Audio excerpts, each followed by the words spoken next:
Yo, how are you doing, folks? Welcome to episode 96 of the Simpa Life Podcast. I hope you are keeping well, folks. We are now getting balls deep into autumn, but that was quite an image. There you go, folks. There's something lovely to start off this podcast. It's going to be quite a visual episode.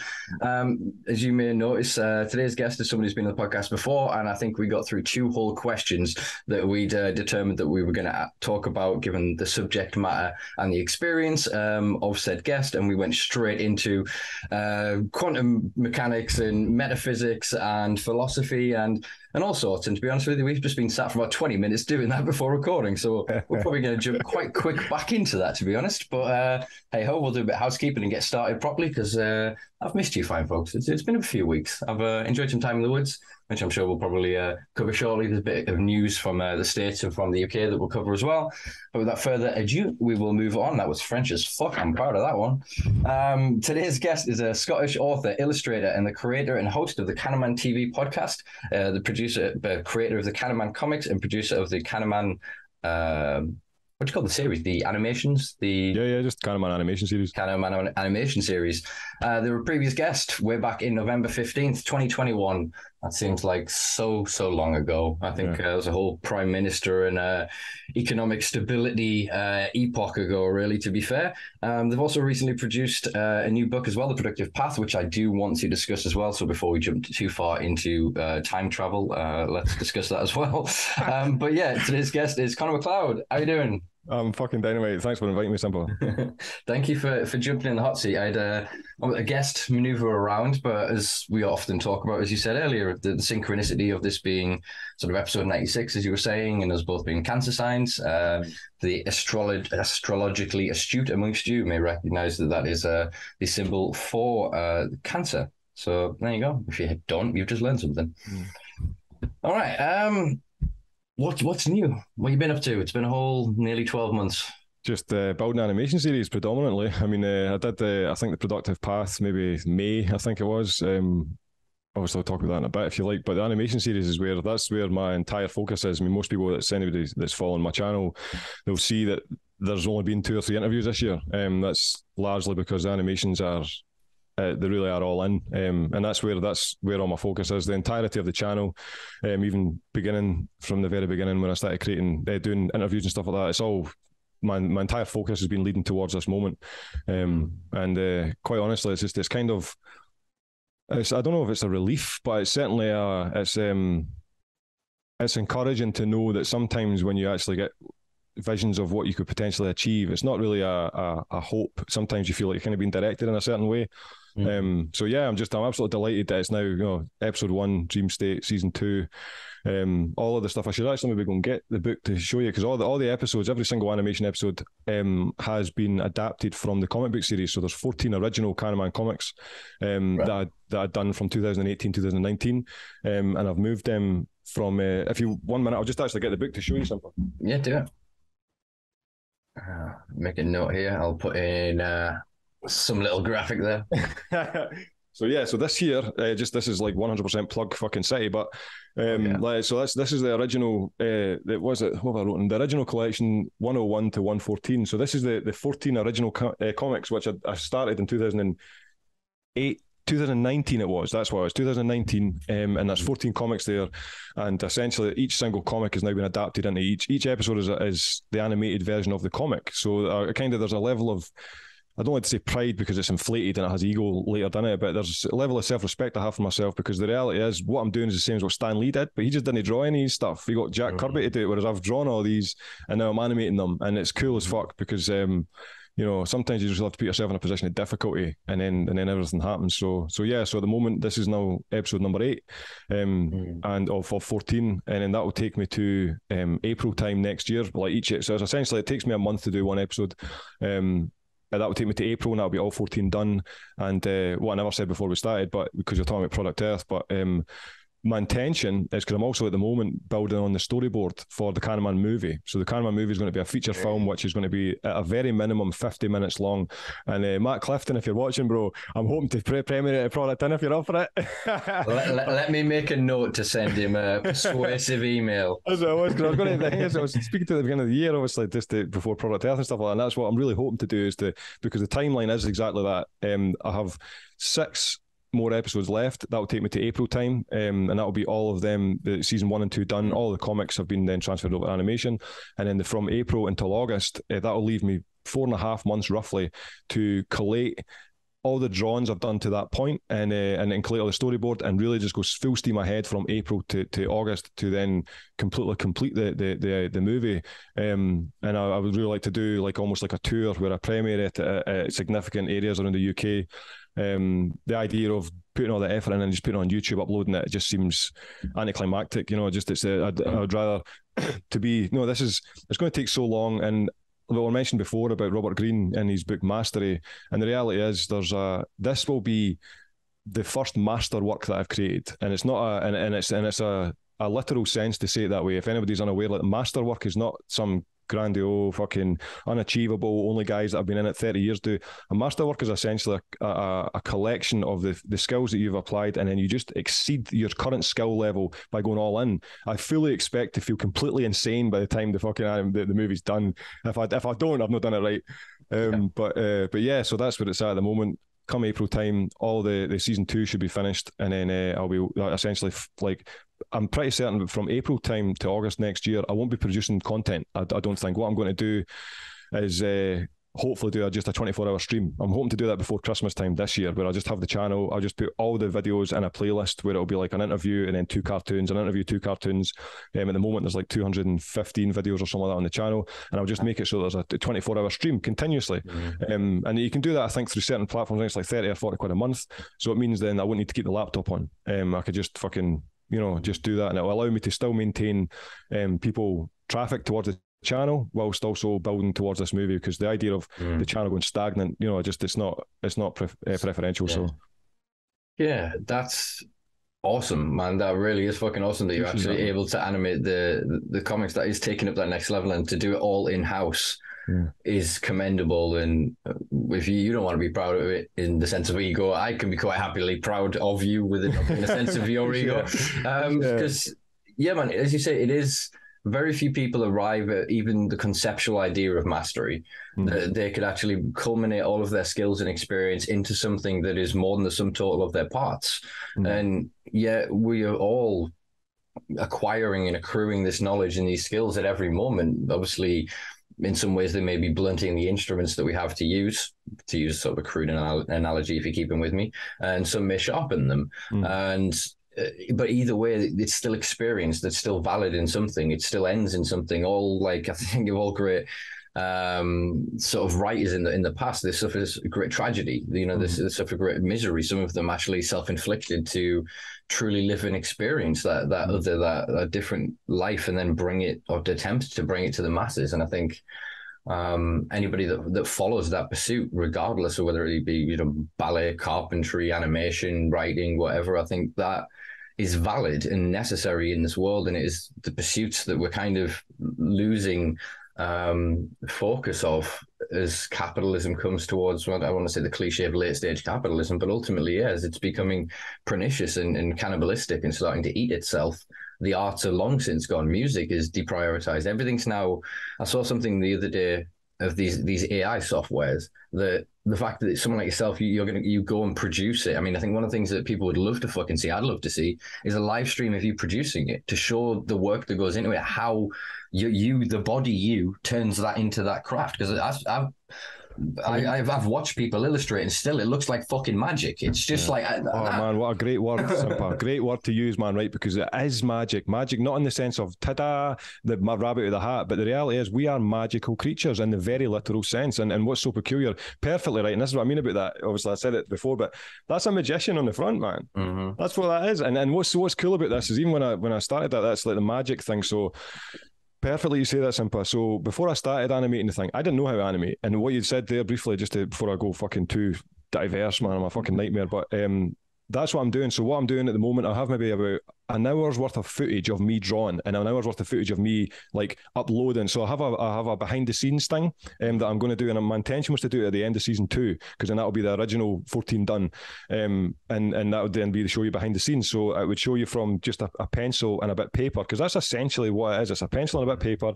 I do the drawings, I then scan it onto the computer, I then colour it through GIMP, which is a free software. I then transfer it over to Blender, which is a free software. I then record the audio, I do all the voices, all that kind of shit, give or take obviously the female voices, or the voices with my son's in it, he's fucking dynamite, that kind of shit. And that's what's cool, because in the future he's going to look back at this wee squeaky voice like, oh, my dad's doing this shit. But even to go back to before, like the very first animation I did was about September time last year, and I was working doing a shitty fucking kitchen job, just washing dishes all the time. It was fucking grim, and I was going home and drawing like a fucking maniac, drawing in the morning before I went to work. I'll be honest, this is true, and anybody that worked with me can testify to this. I would take my pad to fucking work and I would draw on my break. That's what was going on, and it was just continuously all the time, right? So I'd be sitting in the cafe and folk would be like, oh, you're on your break, and I'm sitting fucking drawing and then going back.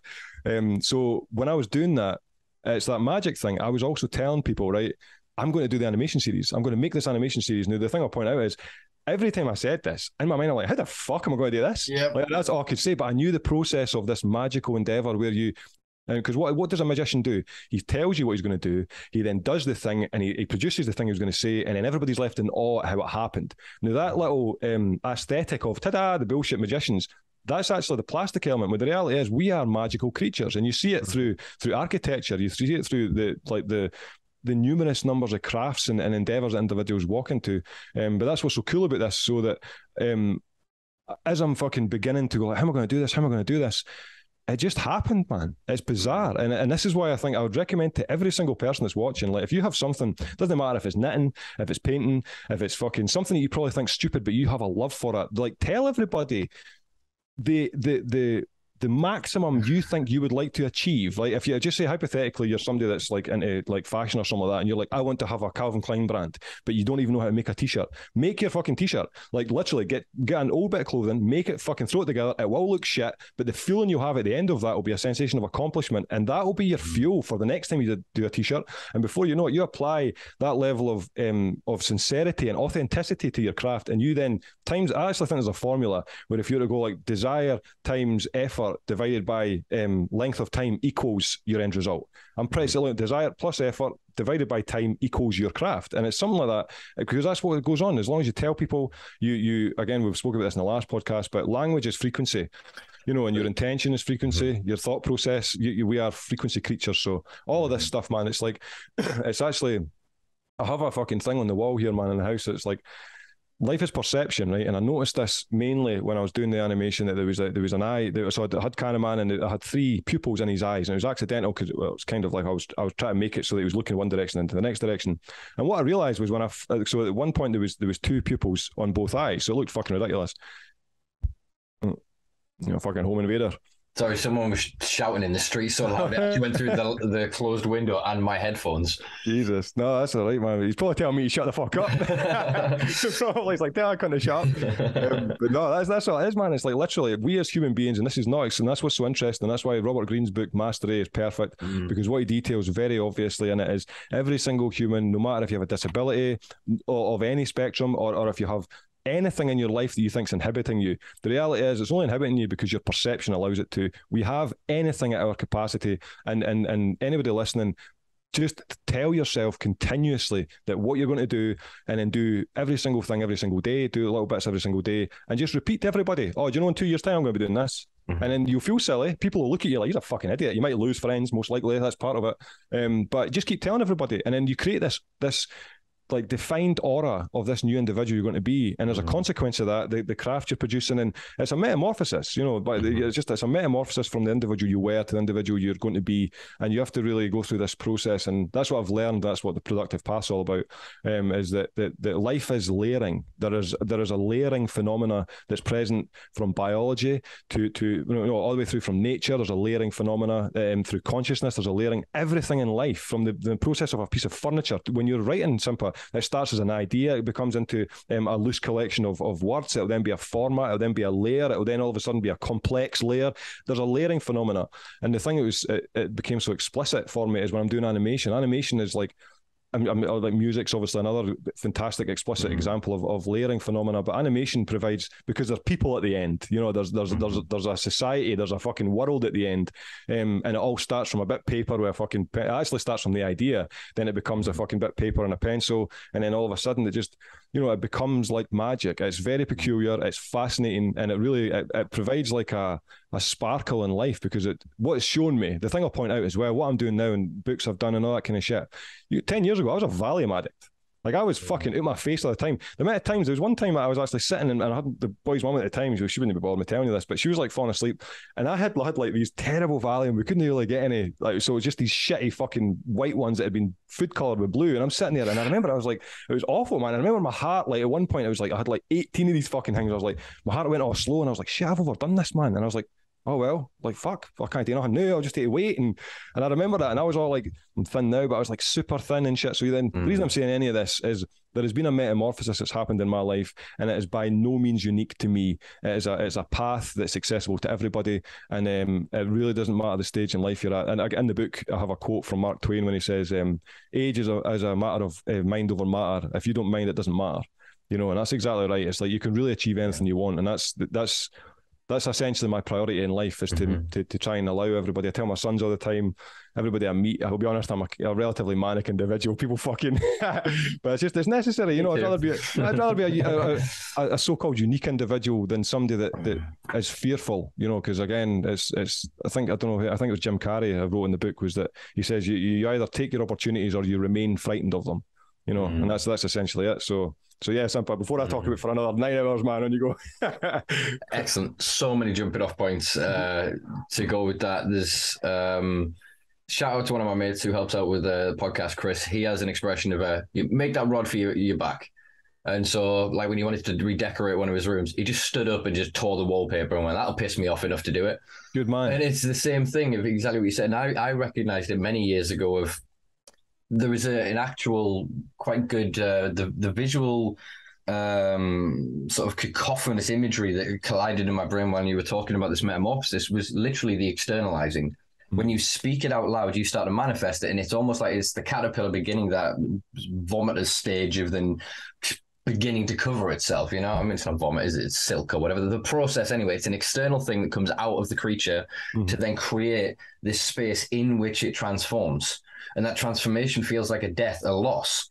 And I think that's what we go through anyway. We lose people, we lose jobs, we lose, you know, comfortable situations that we're in, you know, economic eras and everything else changes, you know, your security changes in various different ways, your desires, your wants, etc. But I think, yeah, you can control that change by manifesting it, as you say. And it is, The Magician as well was a really good visual representation, because to the person that pays the ticket, goes in, sits down, and they see that trick, they don't see the tens of, if not sometimes hundreds of thousands of hours that goes into that sleight of hand, that goes into understanding it. It's not just them going, where do my hands go? They're understanding human psychology. They're understanding like the history of the craft. They're understanding like how temperature and lighting and all of these different things affect perception. And it's a wonderful kind of parable, as it were.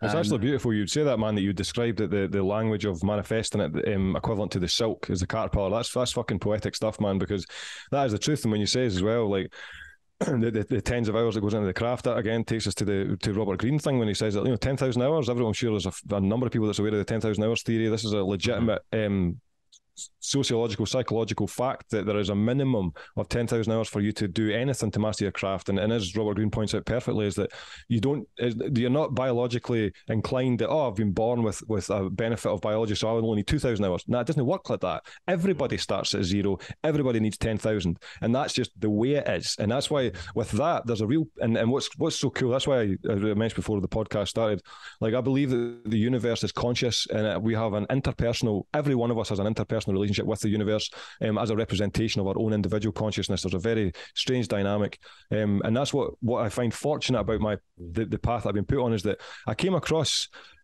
by happenstance, those kind of things, 10,000 hours theory, or the thing you're talking about your friend Chris when he was pulling down the wallpaper, that is a psychological fact that was found in this woman, and it was an Italian psychologist that noticed it when she was sitting in a restaurant, and there was waiters that had to take this enormous list of food. They had to remember this fucking huge, diverse number of food for each table, and the tables that they had to still serve, they remembered the entire meals. And she asked the ones that they'd served and the people had fucked off, they should ask them, what did they have for the meal? And they couldn't remember, because the human mind is hardwired to engage and complete tasks which are still to be done. So the best thing, and that's a technique that I apply regularly. Every single time that I finish doing an animation, it takes a full month to do. It's usually between 40 and 50 illustrations per animation. So that's 40 and 50 drawings. Each drawing is about half an hour at a time, and it's relatively exhausting because I enjoy it. I don't feel exhausted. I'm maybe fatigued, but certainly not exhausted psychologically. But what I do, knowing that psychological trick, is that as soon as I've uploaded that day, Simpa, every time, man, it makes me giggle thinking about it, how much of a fucking maniac I am. But every time I've finished it, I do one picture of the next episode every fucking time, because then it stops me from leaving 3 or 4 or 5 days, 6 days, and then that whole week of not doing anything means that I'm not uploading the next one for another 6 weeks. So I just draw a picture. I just do it, because then my brain's in this psychological thing, and it's handy to know the mechanics of psychology and the tendencies of human biology, because then you could kind of play it to your advantage, you know. Yeah, man. Trying to grab a book as a reference. I was saying, obviously, before we came on, that obviously I've been smashing reading again after nearly a year of not touching a book, and it was because of Johan Hari's Stolen Focus. There's a chapter on that when they're talking about sort of attention and whatever else, and there's a concept. Now I'm saying it, I'm doubting that it was that book. I've read shit. I'm pretty sure it's in here, and it's basically the concept is like pre-commitment. Right. Is that even in your brain, if you once you commit to the thing, I will do rather than I want. Yeah. Even just that little step, you effectively, if you look at it neurologically, you are connecting new neurons and creating a new neurological pathway. We understand already. You remember that study a few years ago that really fucked with people, that thinking about exercise and exercising muscles can exercise muscles. That's right. Yeah. Yeah. So it's the same sort of thing. Is that in your brain? I always imagine it's like sand on a beach and water waves. And so the water gets more ingrained, right? Right. Okay. Yeah. So and obviously what you're then doing with this pre-commitment is you're then going, I want to this, and that's the neurological pathway. So you take the first layers off. So when the water comes next time, some of it goes through. It's still in the ingrained path, but then the more you put through it, the valleys get deeper. And this is what I was saying about why I went to the woods and whatever else, is that neurological reset is to literally just go boom, flush everything. And then it just sort of clicks back on, analogous to, Jurassic Park, where they turn off the systems and they all start firing back on. Yeah. That's what I envision every time I'm in the fucking woods. Yeah. In my own head is that I'm turning off all of these systems and then allowing, the neuroplasticity and neurogenesis of things like psilocybin, of like DMT, to produce these new novel pathways and kind of adjust the volume of the normal consciousness and reconnect. Being in the woods obviously helps a lot, but being reconnected with our primal experience. Yeah. And I think then that you can see your own gameplay. You can then laugh at yourself and be like, Jesus Christ, I was so pissed off about X, Y, Z, and you put it, as you said before, into perspective. You've really, understood that you are not the things that happen to you. You are not even you necessarily in its grandest sense. There's you, the experience, then there's you that can think of that, and then there's still fucking you up there that's watching all this shit happen. Yeah, that's why I had that. That's why I had that response, Simpa, because the fact that you used the metaphor of on the beach, man, it's. Imagine it. It's waves of consciousness. Yeah, coming in is what I think. I describe, because you're talking about neurological footpaths. That's what's going on in my mind. It's a footpath, and I described the same thing. And I used the beach. I actually can't believe you fucking said that. I've used that beach describing this to people about the neurology of people, and the description was that same again. I was actually talking to the boys' mom about this in the past, was that it was about memory in particular. I was using at the beginning, where I was like, each memory is essentially a footpath in the sand, and every time you think of that memory, you're walking down that fucking footpath. And the reality is, if it's an unpleasant memory, the best thing you can do is to kind of like prime yourself, so that every time you begin to walk down that footpath, you throw up a positive thing. So inevitably, if you want to forget a bad memory, stop thinking about it, because you're going to erode that neurological footpath, that neurological pathway, and then it'll eventually over time fade to the point where it's no longer prevalent in your mind or present in your mind. Whereas and that's what I think is so powerful about self-improvement, self-development, that kind of thing, because the reality is the more and more you engage in it, the more and more it becomes who you are. And it's really profound, and it's fascinating. It's just so funny you use a beach, man, because honestly, I use that because it's a great example. It's a bland, fucking smooth surface, and then you imprint on it, and there it is. You've constructed something, and it's the same thing.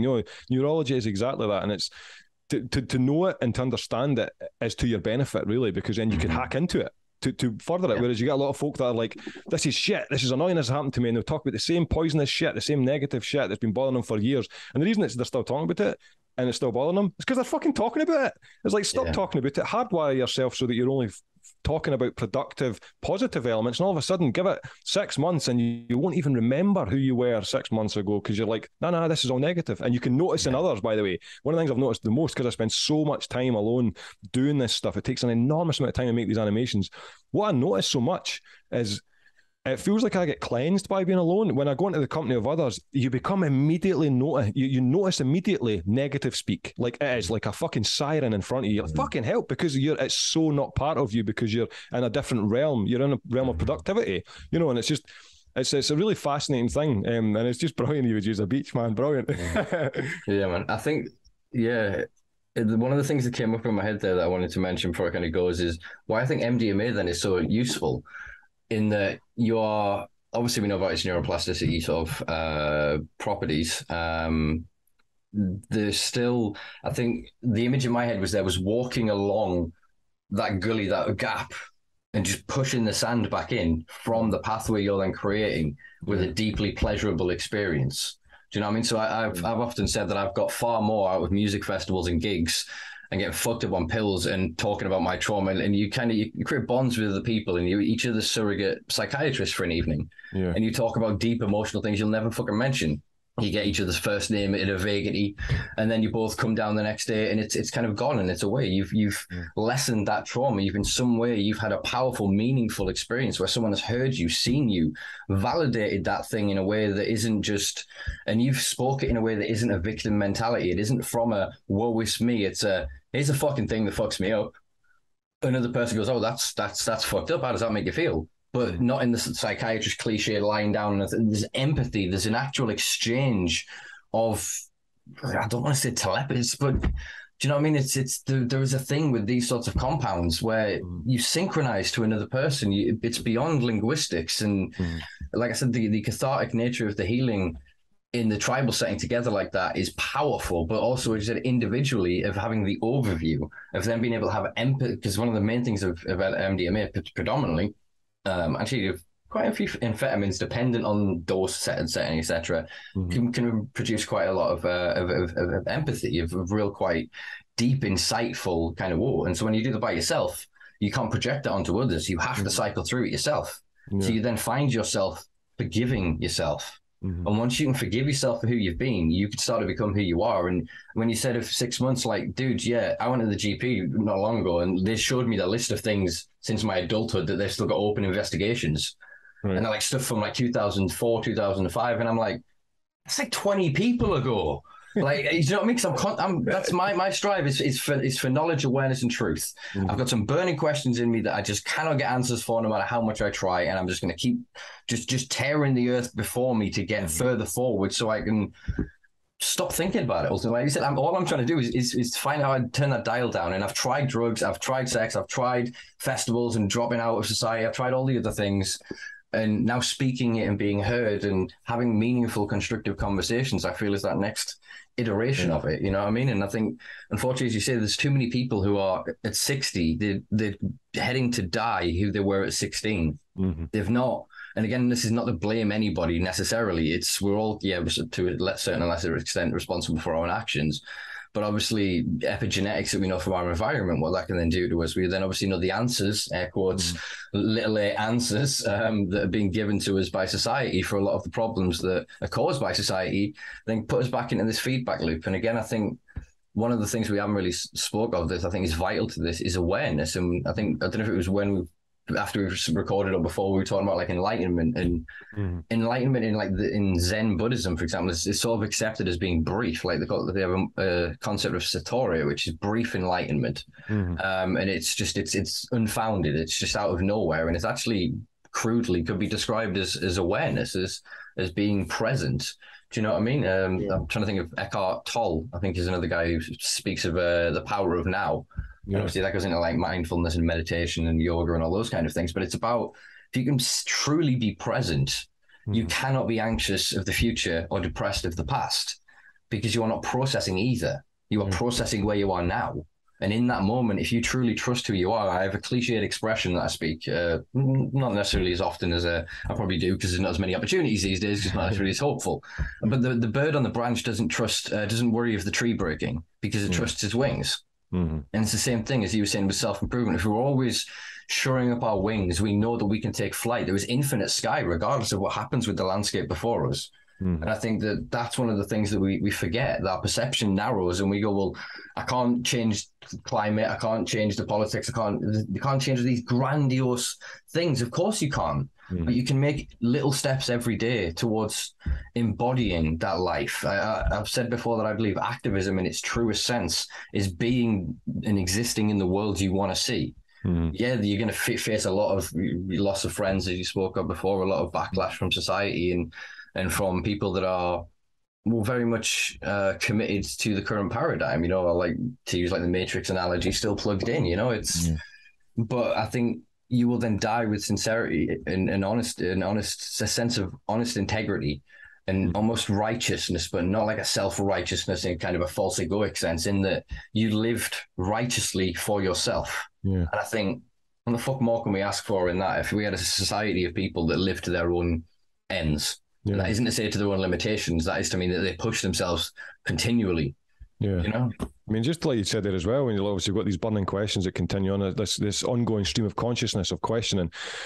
It's like that's obviously, I know you're talking about epigenetics. Maybe there'll be some people in their 60s that won't be in that dynamic and all that kind of thing. But the reality is, the thing that popped to mind personally was Aristotle, when he's talking about, a life unanalyzed is a life wasted. And this is thousands of years ago. So there's not really, even cultural elements and that kind of thing. There's not really a clear, direct reason why some people don't ever like introspect or contemplate. And sometimes I have this, I don't know if I included it in the book, but I refer to everybody that's not actively engaging in what they truly desire. It's the thing, and the thing when you think what you want, when you're like, I want this out of life, the truth is, the thing that you want when you at the moment you're like, I want this out of life, is actually the door that opens you towards the place that's way down deep in your psyche, which is the thing that you actually were here to do.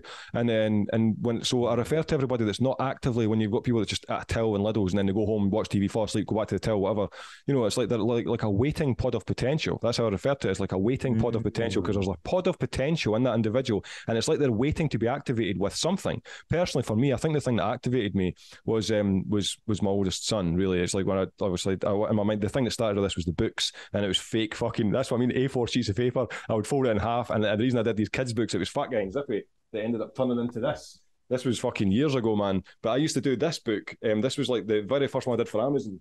I did put on Amazon, but I did them for him. And I was like, and the reason I did it was I was like, I want him to think I'm shit hot. What can I do that makes him think I'm shit hot? And that's what I thought. I was like, what can I do, man? I was like, a fucking kids book. So that's how it started. You know what I mean? And that was, so I was a waiting pod, because at that time when I first started drawing, I was popping fucking valleys all the time, and I was like getting coke to my face, and this and this and all that kind of usual shit, because I was like, I was kind of like like a car with no driver, man. I was a fucking all over the road, and that's what it felt like. And I was activated by him. And again, that's why I believe we all do have a true destiny. The universe chats to you and whispers to you, because even though he activated it just by being present in my life and me wanting him to do that, and that started the process of me going, right, I'll be a kids author. No, that's not going to fucking work. And then it just went from the next thing, cannabis is always present in my life. I want to be active with that, and blah, blah, blah. I kept moving all the way forward.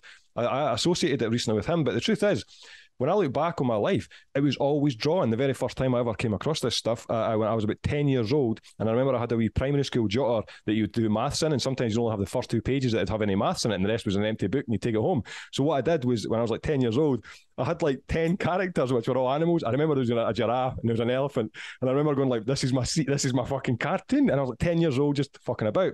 You then fast forward, I'm like 14, 15, sitting and computing. And I drew a fucking cartoon of it. I was teaching Mr. McGill, who's probably not even here now anymore. He's an old guy then. Like fucking, I drew a cartoon of him and I'm passing it around to the class. So that's 14. You then fast forward, I'm like 18. I got picked up at this is true, man. I got picked up at my front door when I was 18 by the high school rector because I didn't show up to my exam, right? And he chapped the door and I opened the door and I'm standing in my fucking boxers. I'm like, what the fuck? And he's like, your exam, come on. And I was like, oh, And he literally pushed me in my own house. I was in the house of my own. And he pushed me in the house and went, go and get, and I was like, you want a cup of tea or something? He's like, don't be so silly, go and get fucking changed. So I went and got changed. And the reason I'm saying this is that I didn't revise, right? So I was just there for EMA and we went home. I was a fucking mess. So I sat and I remember it to this day, he was standing in the fucking hallway and as I'm sitting in the exam with everybody else and he's looking through the glass window and I'm like, I better look busy. So I drew a cartoon. So I opened up it was English, I opened up the sheet of paper, I drew a big cartoon of this stone guy with a t-shirt that had Free Tibet on it, right?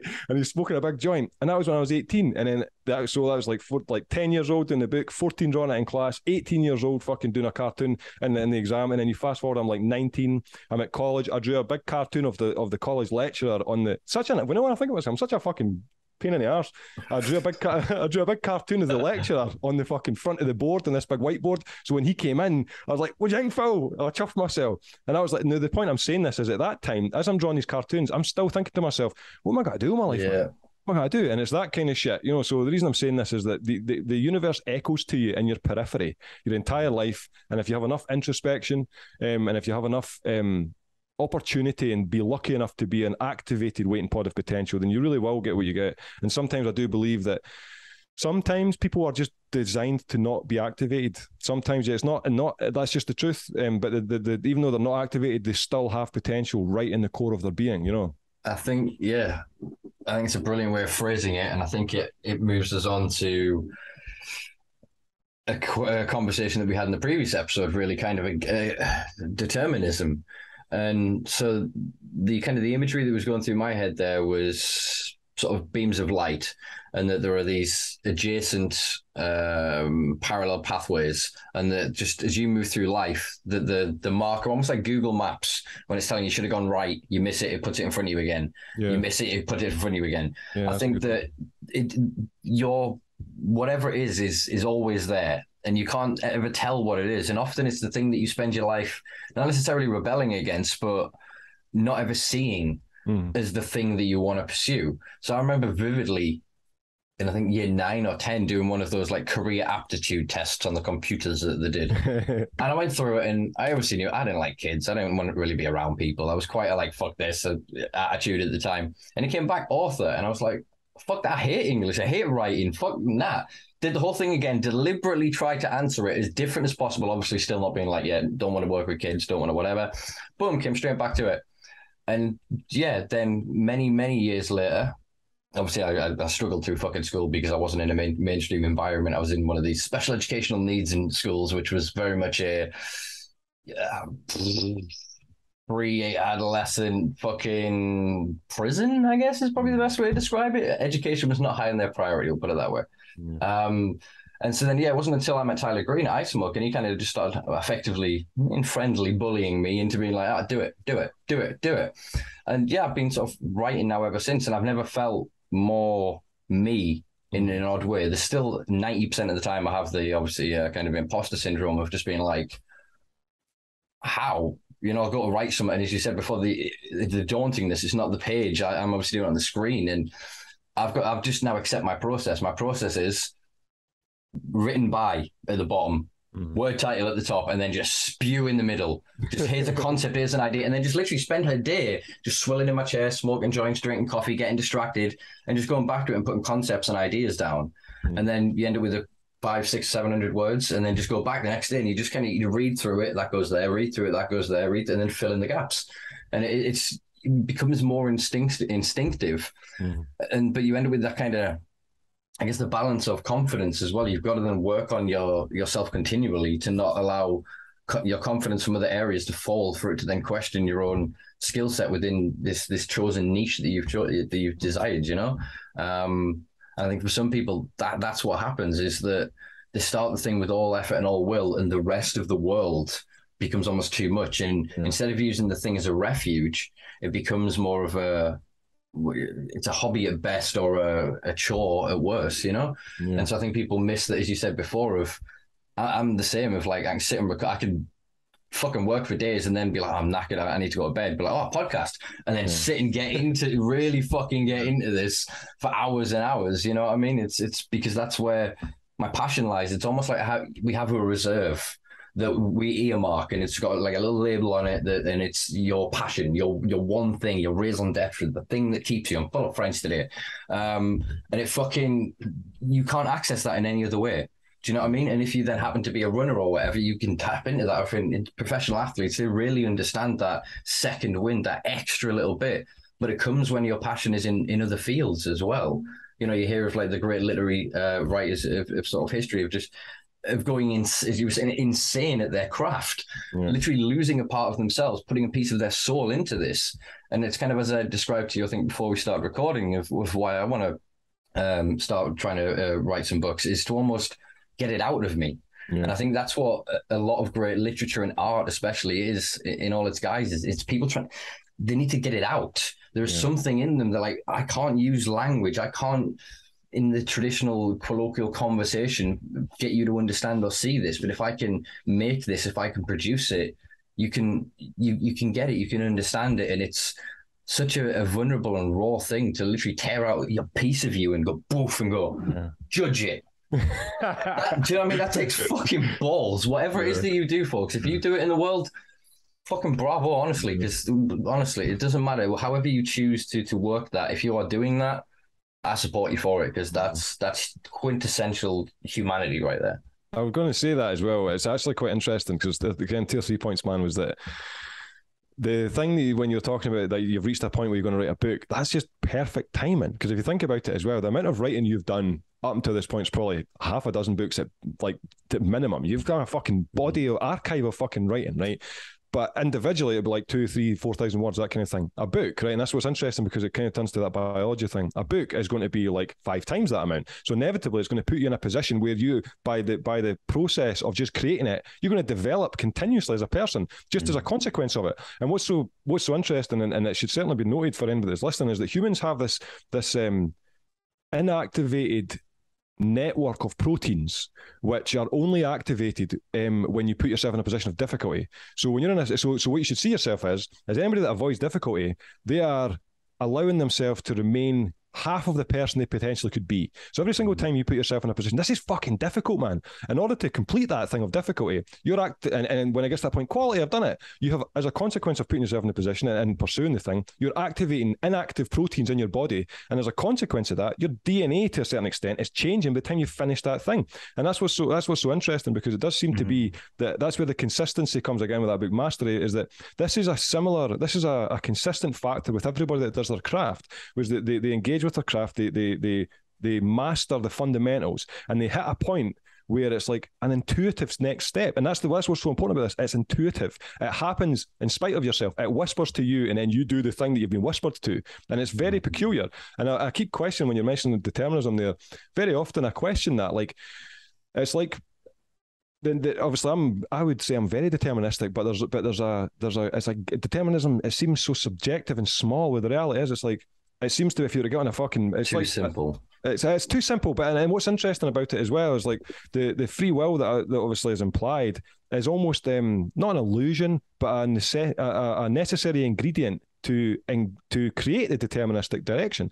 And the reason I say this is because so if we were to go back to like when I'm dropping the wee man off at school, I was thinking about this the other day when people say that, like, about parenting, and you put a lot of effort and then you got like some kid that turns into a fucking asshole, and you're like, oh, the parents must have done something. But the reality is, I really think that the amount of effort that you put into the kid as a parent is not as significant an impact on who the person's going to be as we might think. And the reason what makes me think this is when I'm dropping the man off at school, it was like last week or the week before, because as I said before, man, I never fucking stop.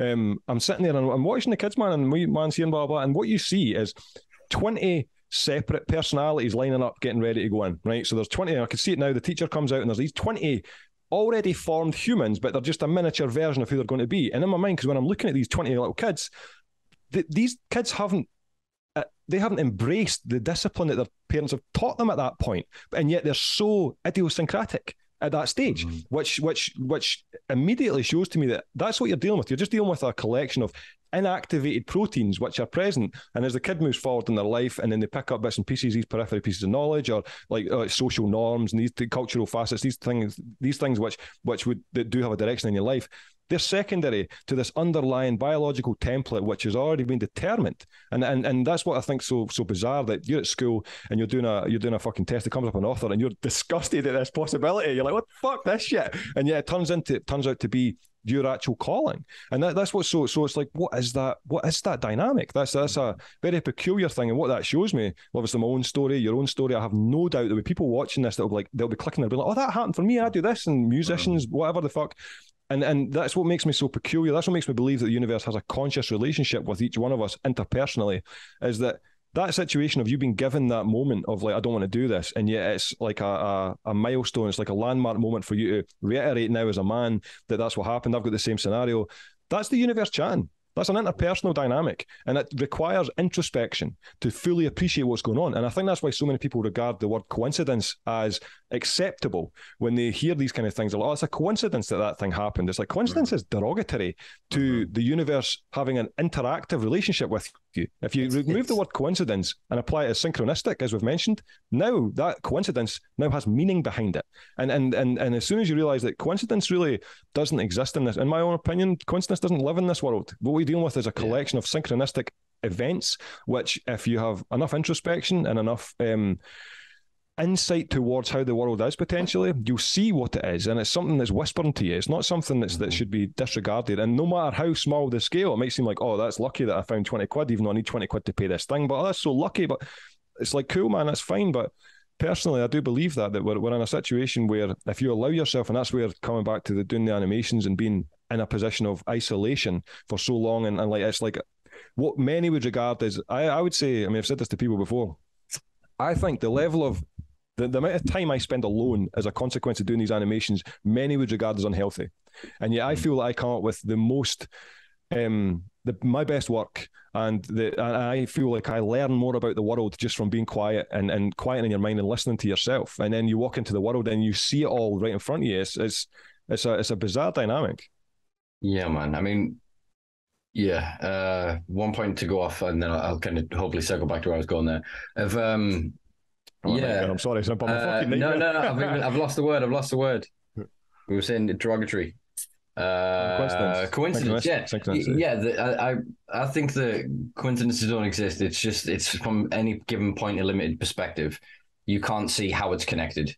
Everything is connected because it is all within the same space-time, same current. What we're manifesting, I guess, or interpreting is our universe, reality, whatever given nomenclature we want to ascribe to it.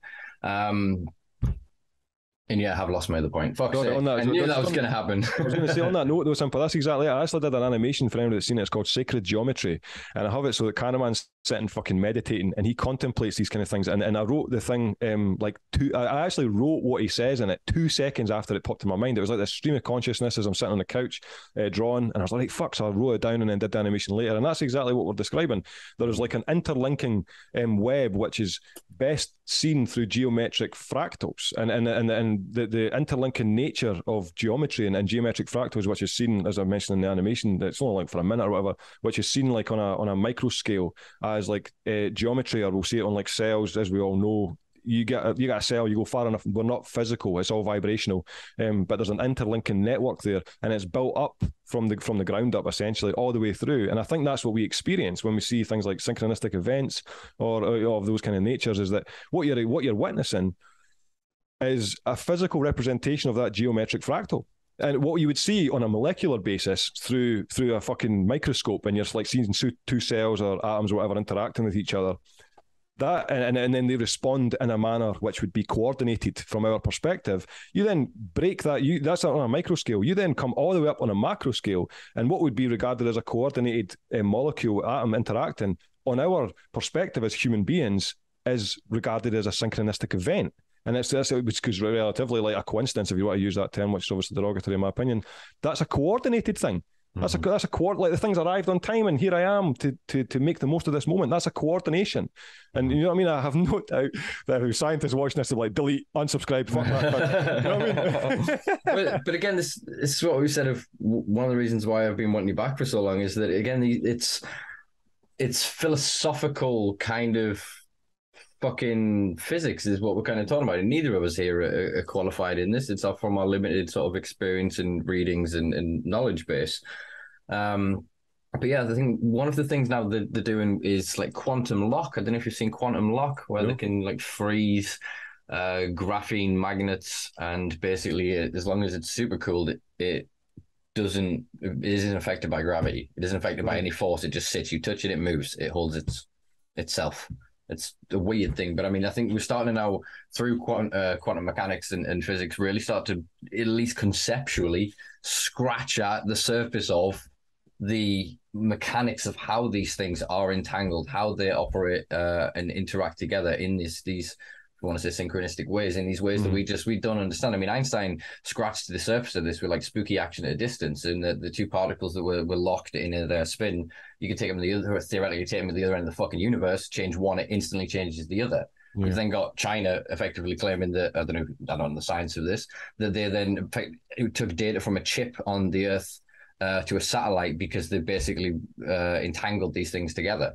On a quantum level, and then taking them apart, and one changes on the other. Again, don't understand enough of the fucking science of this. We're moving to a realm where I can't conceptualize of any of this because none of us were really taught of this academically in schools. This was still like not even Star Trek future. We're starting to enter an era of those people, the pods that are enlightened, I think are not going to come from the regions that are going to solve this. You know, it's going to be some guy in a car wash is going to come up with a fucking cure for cancer. I'm not saying like he's going to actually go, oh, what it is this protein plus this plus what?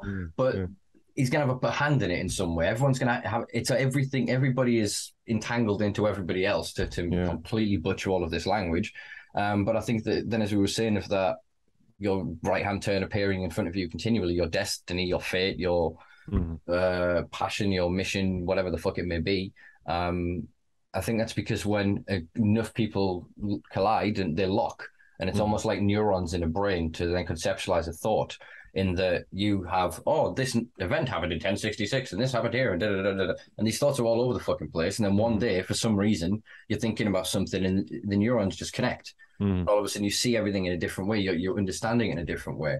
And I think then we're almost like a giant brain. I think that for all we can have our own independent thought and actions, the human societies, we act as one ultimately. For all we have binary politics and all the rest of it, there still seems to be a unifying experience under all of this that, I mean, my generation jokes, I'm 34 now, and like, we're all just fucking classic Simpsons quotes and do you know what I mean? We live from a certain area and all grew up with the same technology. We had the same PlayStation, Xbox games, we had the same whatever. It just... So it almost created the same repetitious childhoods. Yeah. It does seem, I mean, that's one of the things that's quite interesting about this as well, is like life is very cyclic. And I think you see it, there's a thing I've said 2 or 3 times where it's like, you know, you might see, you see the seasons change, you know, it's winter and autumn, these different things, summertime, all that kind of thing. And there is an emotional equivalence to that. And I think that's where you'll probably find if people want to document this through a diary throughout the year, each person, and look back on the 10 years, what they'll probably find is they might receive opportunity at the same time every year, and it'll be in different forms, or they might be extremely motivated at the same time every year, or be really low at the same time every year. And I think these things are determined on various factors, which are obviously numerous and difficult to even define. But on your point where you were all collectively one experiencing one engagement, you know, one experience. I think I actually mentioned this in the last time we were speaking, man, was that I see us like that as well. Like each one of us as individuals, and we refer to ourselves as, I'm an individual unit, blah, blah, but do you know how I kind of vision ourselves as, and the example uses the human body. So the human body is one unit of organism. And yet inside that human body, you have billions of individual entities, to use that word, such as cells, and each cell serves a different purpose. And yet so from the perspective, it seems ridiculous, but from the perspective of a cell, you're a single cell, you're just you're going to go around there and fix that and then fuck off, all that kind of shit. But on the macro scale, you're so that's billions contained within one. So it really, and that's what I mean about that's why I did the animation about the sacred geometry, is that the reality is we are all, it's like it's that layering thing, but I have this thing where it's like the more you look at a single point, the more that single point becomes more complex, and that's what I would say represents for that thing. So every time if you look at a cell, build it up, then you've got a fucking human organism, and then you've come even further from that, you've got a human society, you've got a country, you've got a town, you've got, like, it never stops. And I think that's what the layering phenomena is that I was mentioning before about the animation. These are little periphery aesthetic examples of a greater reality.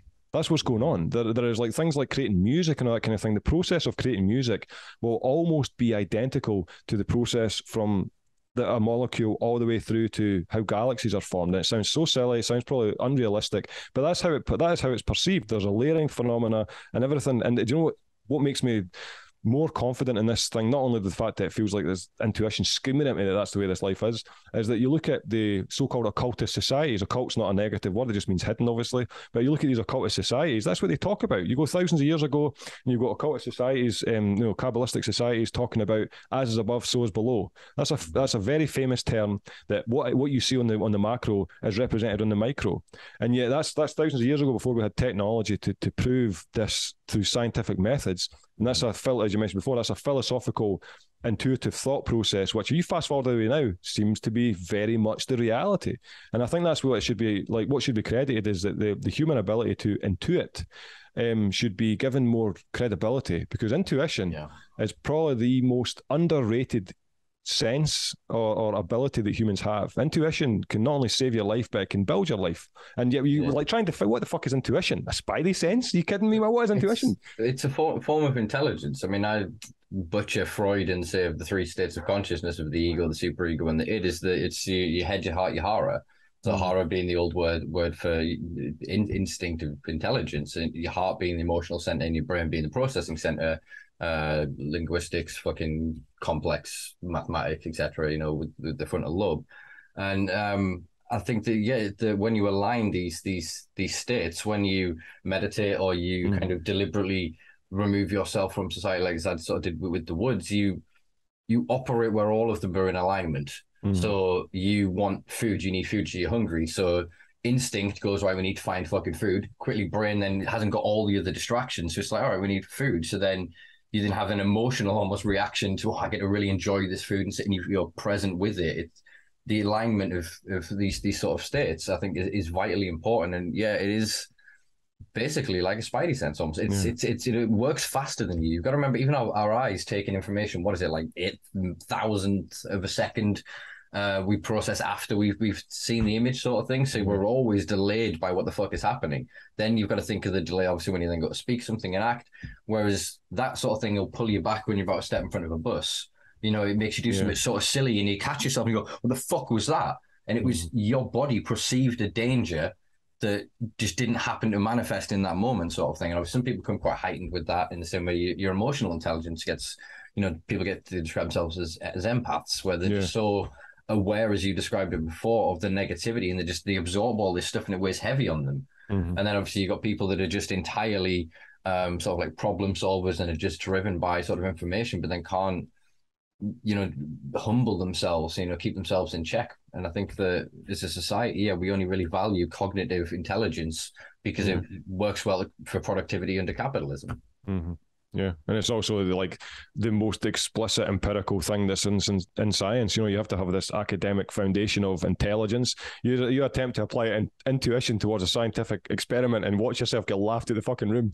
It's like, I intuitively think this will happen, mate. Sit down, take his white coat. He's no. But it's interesting though. But we have gambling. What's gambling is betting. People using their intuition to try and make money. It's an interesting. I've lost my other fucking point. Damn it! I've just got some new cherry pie recently, and I think it's. I have actually purposely not smoked today, man, because I knew we were going to be talking. And I know that's what's been happening, because I've been like smoking. I've been trying to use it more as a tool recently, and so that's what I've been doing. I'll have like a toke, 2 tokes, and I'll start getting busy working on that. And that's what I've realised, man. Is like, I have like half a joint, man, and nothing gets done. So I'm like, fuck's sake, man. So I'm literally at a stage where I'm like, right, man, I'll just take a couple of, like, half a joint before I go to my bed, kind of thing, as I'm watching something. I really slowed down when I came back from the woods, but it's tradition. It's recording. I've got to have to. What does Bill Maher say? Clover cigarettes, in case you're listening. YouTube. for the show, you know what I mean? Yeah, But yes, right. evidently this one is having a consequence. Shout out to BSB. You've produced a good cherry pie there, lads. Nice. But yeah, in terms of what we're saying, sort of consciousness, it's weird though, because we use the intellectual that then becomes sort of the academic pursuits to try and understand the others, to try and understand like a mother's instinct. We've spent fucking millions trying to understand how like a parent can understand when a kid's feeling pain. Do you know what I mean? It started with people like what the fuck was his name, behavioralism guy, BF Skinner and all them lot, and Pavlov, and forever we're trying to understand instinctive response sort of thing. And then we've got the entirety of antiquity and human history up to now trying to understand dreaming. Love, for fuck's sake, is one of the largest aspects of human life, and none of us can quantify it. Yeah. Can you fuck? We've spent forever trying to, and we still just, it's a feeling. And then even that becomes abstract of what then the fuck is a feeling.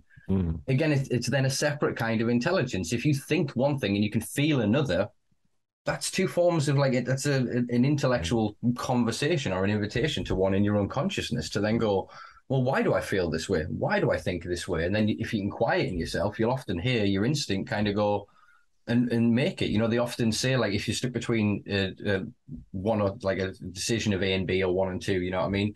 Is to flip a coin. And in the air, you'll know which one you wanted it to be before you've even caught it. You've got, oh, the heads is this, tails that. And then, but you claim the one you want, you flick it in the air, and you already, you instantly, that instinct kicks in and goes, I wanted this. Do you know what I mean? Yeah, definitely. It's funny because what popped to mind when you're talking about the intelligence thing about science and stuff like that was like, again, I'm like, similar to yourself, man, as I could see from some of the Buddhist stuff and that you got on the go. I think maybe in your living room or something like that with some of the pictures you put up, was that like I'm a huge fan of like the I Ching and Buddhism and Stoicism, these kind of things. And in the Tao, they say that the more you focus on an individual element of the Tao, whatever, Scottishness fucking butchering this shit here, man. But it's like in the if you're only focused on one element of the Tao, you lose all sense of what the Tao is. And if you look at science, it's exactly that. They specialize in one factor, and you specialize in biology or chemistry or physics. And the reality is, you then become narrow visioned towards that. And I think that's what's so important about when you mentioned about meditation, and you perfectly said by meditating it allows all the other senses to become into alignment with the external. That's perfect, because that's essentially what's required. Is like realignment of baseline. Because at baseline, that's what you're seeing. You're seeing the Tao for what it is this unified field of interaction, and you're not even a fucking leaf in the wind, and that's why it's really important to, I think, to be honest. I mean, I say this to my sons all the time.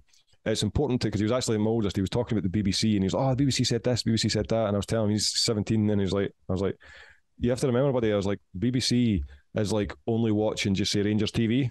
I was like, there's tons of other football teams as well. I was like, the best thing to do, I was like, is to look across a diverse range of media. I was like, you should look at things like Al Jazeera, RT News, Press TV, BBC as well, if you want, and all these different other media organisations, because what you're going to get is a broad spectrum insight towards what's actually going on. And the same thing happens with general knowledge. And I don't mean general knowledge in a pop sense. I mean general knowledge in what's going on in the universe and life and the world, blah, blah. To look at only the Tao, to look at only, like Christianity or only science, is to only look at a part of the entirety of the machine. And in order to truly understand, or not even understand, because none of us are in a position of truly understanding ever. We can't be. We're too fallible. But to get into a position where you feel confident that you're at least attempting to learn in the right direction requires you to look at all of them. It requires that, because then you could at least have an insight, or at the very minimum, by looking at all the diverse ranges of, and particularly cross-cultural attempts at understanding the same thing. So if you look at philosophy, as we've mentioned, and they're describing the mechanics of the universe, and then it's very to your benefit to then nip over to science and look at what the science is saying about it, because these are two separate dynamics, which are essentially, if they come to the same conclusion, you're looking at a fundamental normative truth as a consequence of that. Whereas if you only look at science, then you get bogged down and then you disregard any other form of thought. But it's very humbling to look cross-culturally and to look at as diverse a range of human knowledge as you can, because it's invigorating. You kind of you feel like you're it feels like you're running down the rabbit hole. That's what it feels like. Yeah. Oh. I think for me, it's kind of the feeling I get when I read a book over reading an article online or something like that, that you're almost being kind of welcomed into a secret society of knowledge that is shared in a different way, in a slow, locked way. As I said to you prior to recording, one of the books I decided to reread, actually I read in the woods, was 1984. And obviously of how they modify, like Winston's job is to modify and change the news to make sure that yesterday reflects what today's truth is. Do you know what I mean? And we live in an age where even if that isn't necessarily fucking true, we're still seeing that everything is fallible, changeable. It's moving so fucking fast. It's hard to physically hold knowledge in your hand, but it's this continual stream. You have to then get into the water and go with it. You can't just go and fill a cup and go, I now have knowledge.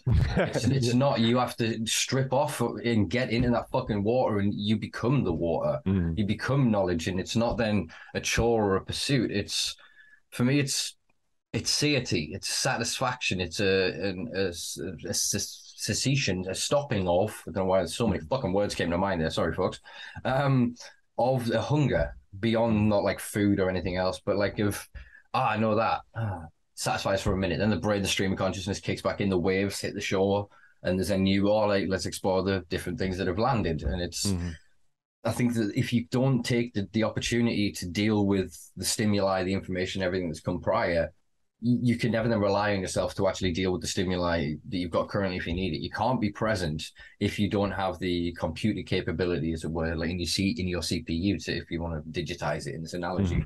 You have to then, empty that recycle bin, go through those folders, see what the fuck is there. Is this relevant? Is this useful? And that is that introspection, that self-help, that cliche, it's not self-help, that self-work, that we should all be engaged in. And it's not selfish, but the reason we're told that it is and we're pushed to is that it's detrimental to capitalism. I think it was Aristotle who said that he is content as who requires least. And if you truly start to understand that, you really become dangerous to a system that is dependent on you cyclically giving over everything you can, selling your labor for tokens to buy shit that you're only stimulated to because you watch TV and it's full of adverts. Or do you know what I mean? You have these desires that are not yours, they are foreign, that are downloaded into you for you to then just continue about as a busy little worker bee. But I imagine even in the colonies, every now and then as they're flying about, a little bee in its own way must I'm not necessarily going, oh, what is it to be a bee? But must still have... To be or not to be, that is the question. Yeah, exactly. But then it must be, this language is so fun. For that bee, it must be like, it must be like, you're just doing it. It's instinctive. You know what I mean? There's a word I went to pull that I can't quite think of, or a concept that I'm not going to try to say because I can't think of the fucking name of it. But basically, I still imagine that there's got to be an internal struggle within that as each iteration of consciousness, with each repetition of those neurological neurons sort of firing and connecting, that it must just do something random. It must just, that's why like bees inside houses that just don't want to fucking leave or whatever. I'm telling you, there is something intrinsic to consciousness that despite our programming, our preset nature, consciousness rebels against. And the more you can strengthen that muscle that is your brain to actually discern information, to be critical, to be aware, to be, as least reactive as possible, as proactive as possible, then as you said with the bird and its wings, that's you strengthening yourself to be able to deal with the bullshit of the world. I mean, we need this as a society. We saw this, as you were saying before, with science becoming, I guess, a new religion. It was almost weaponized against us. I'm not going to say the C word, but during the pandemic period, in that we were told to trust the science, follow the science. And yet there were a myriad of individuals, a lot of scientists, saying that there's science and then there's what the fuck you're doing with this politicizing. And again, there was a weaponization of our emotional intelligence that then tricked us to turn off our intellectual intelligence and ignore our instinctive intelligence. Do you know what I mean? 100%. And so I think as a society, to be healthy, to be functional, it needs the majority populace to be able to, at a global issue, to be able to be critical and go, wait, what the fuck's happening here? Because we are not where we were 100 years ago, and I don't even know the politics of back then. I can only even guess at it of the good old days. But politicians have always lied. They're always going to have fucking lied. So even any narrative that we have of history that we look to and go, oh, that's where it should know, it's never been what it's been. If when you talk to the people, they'll tell you this. You talk to anybody fucking 70, 80, they'll tell you what they've actually fucking experienced. And it's politicians have always lied. Capitalism has always got more and more rampant. The systems have got more and more unrestrained, and just, as we said before, cannibalizing itself. Yeah, that's what makes me believe that there's a cyclic element similar to the seasons passing. But if you were to take it again on the macro scale, you could look at it as potentially every 300 or 400 years there's a cyclic change. So if you were to go back 400 years, you're looking at potentially the Age of Enlightenment, and they'd be engaging with thoughts and criticisms and questions and conversations, which most likely would be very similar to what we're having now. Question what's been going on, questioning the narrative that was prior, and these kind of things, and most likely I wouldn't be surprised. Obviously, the further you go back, the more likely. Even that though, if you go back thousands of years, and you've got people like they still stand the test of time, Aristotle, Plato, all these different individuals. I do think when you're talking about the politics and that kind of thing, that it's interesting because again, it's narrative, man. That's what keeps popping to mind. Narrative. It's like we're in a life. Even we have our own narrative inside our mind, discussing what we perceive the life, and then you've got the narrative of the television, and you've got the narrative of the work environment. You've got it's very peculiar. It's like again that multi-layered element when it comes to when I'm creating animations. It's so weird, man. I wish I could take this fucking picture off the wall and show you, but it'd be a bit effort. But honestly, it's so bizarre how that you really can see the mechanics of life through things that would ordinarily be disregarded. You'd be like, that's non-related, and yet it's like, again, that whole focus on a single point, it becomes more complex. It's like, that's what it seems to be, and I think that's why very often it frustrates me. Sorry to interject for a second. The thing that just came into fucking mind there is the Christian thing of fucking, what does Jesus say? Lift a stone and you will find me. Break a whatever it is and I am there. Right. That it's the key. It's the answer.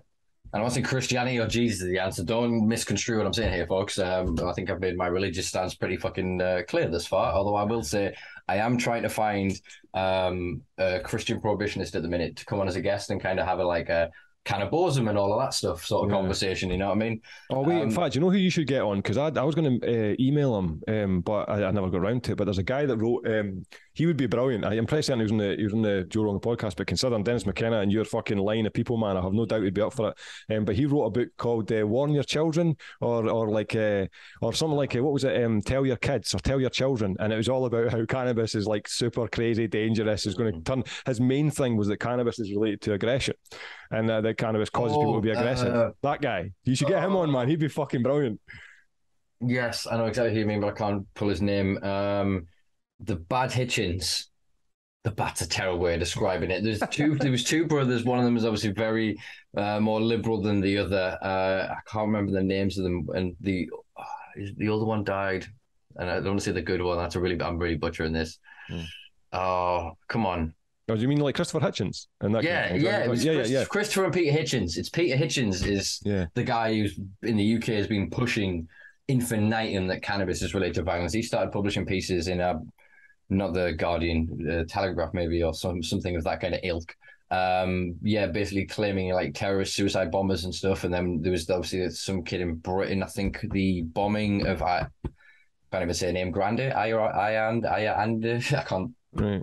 Do you know who I mean? The singer. Ariana Grande or something like that. I can't pronounce her name without seeing it written down right now. I cannot pronounce it. But you know who I mean? Yeah, there's a bomb at Manchester City Stadium, obviously tragedy, rest in peace to the people who obviously died and maimed. But the guy who perpetrated it, Peter, basically came and said, there's history of cannabis, he uses cannabis, ergo he did it because of cannabis. So it was very much like a whoa. Yeah. But I think that would be an interesting episode. If you could get him on, that'd be phenomenal. But definitely that did with the book, because he was like proper fucking raging. And the thing is as well, when they say that like cannabis is relating to like aggression and blah blah blah, it's like what they're essentially doing is being extremely selective, and they're choosing people who have overindulged and who already have a tendency towards that kind of behaviour. And as we all know, because when I was reading over this stuff before I was going to email him, obviously fell on its arse, but in my mind I was like, well, it makes sense in the sense that they would go, cannabis causes aggression in these individuals, because cannabis is like the amount of the in the limbic system, the amount of cannabinoid receptors, that's essentially your central area of interaction. Essentially, when you ingest cannabis, is that it's the nucleus of the brain. When you're ingesting cannabis, that's what causes the emotional response, is because of the diverse range. And I just thought it was extremely naive and just so selective that he would create an entire book based on this small fraction. It's in the same sense as turning around and saying that, in fact, it's not the same as that because alcohol is known for that. But the point is, the point is, cannabis is a tool and it should be utilised in a sense. And if you like, and depending on how you use it, will be reflective of its end result. If you're an individual that requires a certain amount of cannabinoids for medicine, that will be.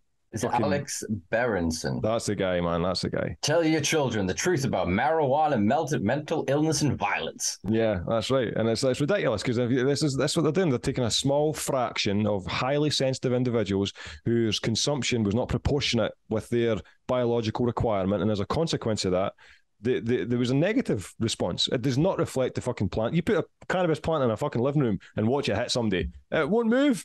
And that's the whole point. It's like cannabis is a tool, and that's the thing that bugs me so much is that the reality is, actually, I've said this to people in the past, do you know even the negative sides of cannabis should be told to people as an example that it's fucking better than everything else available? Oh yeah, cannabis, one of the side effects that will give you dry mouth and it'll give you some like red eyes and you might feel comfortable and know what to move.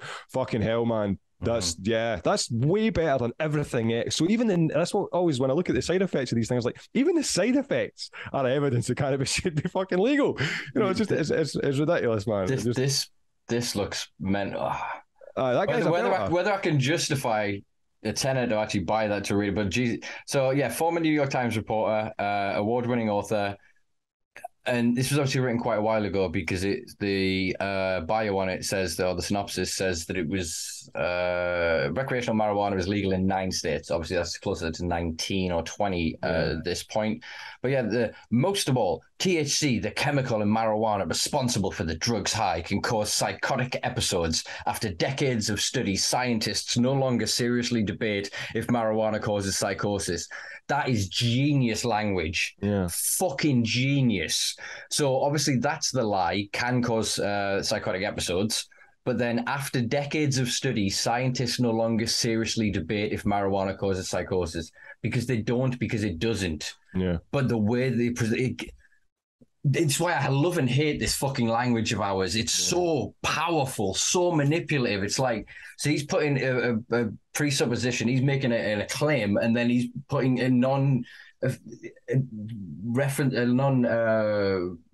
what's the word I'm looking for? Relevant fucking sentence on afterwards, but it makes it a completely different, like reading the sentence of it. Oh, all right. He's somewhat of a guy. Actually, looking at that guy's profile, I'm gonna have to maybe make it. I guess he's a better, right? Because when he goes into Rogan, he does the Joe Rogan thing, man. Obviously, as you cannabis, fucking Joe Rogan, he loves it, but it's brilliant. He does a really good job. But what's cool when I was reading over that guy's stuff is exactly what you're describing when he says stuff like, he would say things like, "Everybody knows that this," and then insert the rest of the sentence. Like, just because you say like scientists have said, that doesn't mean scientists have fucking said. You might have had one guy having a fucking pint and casually say, "Oh, he's a scientist, so scientists have said." It's like, and it's that seems to be pretty consistent. And the thing that should be scary eyes. The thing that should be said is that the reality is every substance will have a small fraction, or depending on the substance, a large fraction of individuals that will be sensitive to it, and there'll be negative consequences as a result of their ingestion. But that does not. But these things should be put on a scale of proportion. And the truth is, as we all know, man, it's like alcohol is the deadliest one. Alcohol is the most deadly fucking. 1 in 5 deaths. 5% of all diseases. It shouldn't be a conversation anymore. Exactly. It's interesting. He spent the past few years writing about COVID, by the looks of it. He's also a novelist, likes to write about fictional CIA agents. Interesting. Interesting that somebody of that kind of ilk as a reporter would go the way. Actually, no, it's not, because we live in a world where obviously certain things have to have certain legitimacy. So I, for example, even with lived experience and with the people that I know in the knowledge base and everything that we produce and all the conversations and everything, that's not relevant to them. That's bullshit. From their position and their perspective, we're druggies doing druggy stuff. Mm-hmm. So I can understand they'll go to the other legitimate sources that are repeating the narrative, and the narrative is cannabis is bad. Why? Because we say it's bad. Yeah, that's exactly it. I mean, that's the same thing. That's the reason, I'll be honest, Simpa, that's the reason why I wrote that fucking book, A Case for Cannabis, that one. that I wrote this before I started the channel, A Case for Cannabis. And the reason I wrote that is that's academically referenced, and that's got, like, I had all the research at the time, and I'm relatively chuffed with it just because of the fact that it's, a lot of the stuff's still relevant, still up to date. But the reason I wrote that was exactly what you're describing. I was like, I'm going to do a YouTube channel, and I'm eventually going to make an animation series, etc., etc. I was like, nobody's going to take me seriously, man, because I'm not I don't have credentials, and they're just going to see me as some guy that's promoting something that I enjoy. So in order to get credibility, I have to have evidence. And that's what that was for. And that's what's so it's that thing. It's like, we might as well be wearing a fucking t-shirt that says I love cannabis. And so when you're walking in a conversation, people immediately go, oh, well, I wonder what his opinion is. It's like, look, it's more, it's just sometimes frustrating when you walk into a situation and people know you're biased in some way without asking the reason why. Because if they assume that you're just biased because you're ignorant, and it's just not the truth at all. And I'd be surprised. And I know I'm aware, again, we all have an endocannabinoid system, all these different things. Some people are sensitive. Some people can't tolerate cannabis at all. Some people can tolerate an enormous amount. Man, nobody's died from cannabis unless it's fucking fallen on them. So it should be legal. Well, I'd kind of even argue with the language of legal. I don't know if you saw the Daryl Bickler episode. I forgive anybody watching that hasn't seen it. It's about 3 hours long. But Daryl's a former UK solicitor, and we basically discussed kind of the nuance of the language. And we can't legalize cannabis because it's not illegal. So they've made it illegal for human actions and interactions. So cannabis growing, it's not illegal. Cultivation is illegal because cultivation is defined in UK law as the act of, germination is illegal, and cultivation and germination are both defined as the act of the human intent. Human intended to make that seed, which is a souvenir, benign, whatever food source. They made it into a drug by putting it in soil, by intentionally germinating it through whatever process, by then cultivating it. The drug itself is not illegal. What you are doing is illegal. Do you know what I mean? So they come and obviously take the plants off you because they can't, or they don't want to then, for some reason have made it that they don't lock you up. But then you are liable to that inanimate object because you've then grown it. You are punished for having that object. The object doesn't get punished; it gets destroyed. It's a benign thing. It has no intention. It didn't know if you were going to make fucking RSO or FECO and fucking help like 12 people with fucking cancer, or whether you were just going to get real fucking high. The plant doesn't know. It's not until you've then given it that sort of intention. But the way that the law works is quite smart. They can't criminalize it. It's unlawful and not illegal. And I know that sounds like a nuance, but imagine the same with a knife. Knives are legal because they're not illegal. But being legal means there's still lawful and unlawful. So a knife in your kitchen at home, perfectly lawful.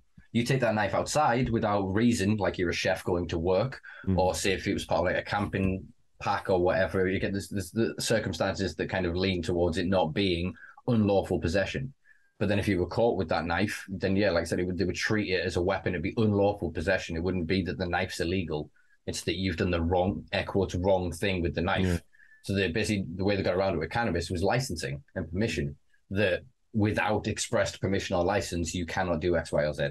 And that's, kind of how they've done it. But other than that, that nuance, I agree entirely that it should just be liberated is the word that I'm kind of going towards at this point, is that cannabis consumers and, just people, humans, should be liberated. Of our consciousness should be liberated. We should have sovereignty over our sense of self, our consciousness at all times. Really, that's all we are and all we can really have in the world. For all you can, gather possessions, you can have a larger and larger home and do whatever. You still only really have what's in your fucking head.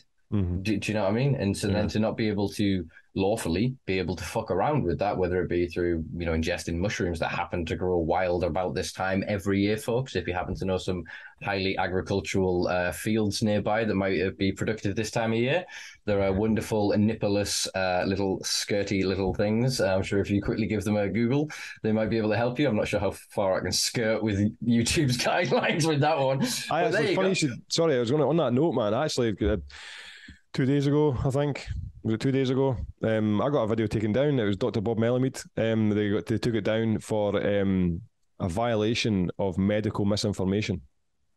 This is a guy that's highly fucking educated. He has like credentials coming out his fucking ears relating to everything we're discussing, and yet they took it down. And the thing is, that it was the main thing he was talking about, because it's frustrating, because what I'm going to have to do is I'm going to have to go around the back door to then get it, because I don't have the video that uploaded it, and it must have been on the last computer or the hard drive or whatever.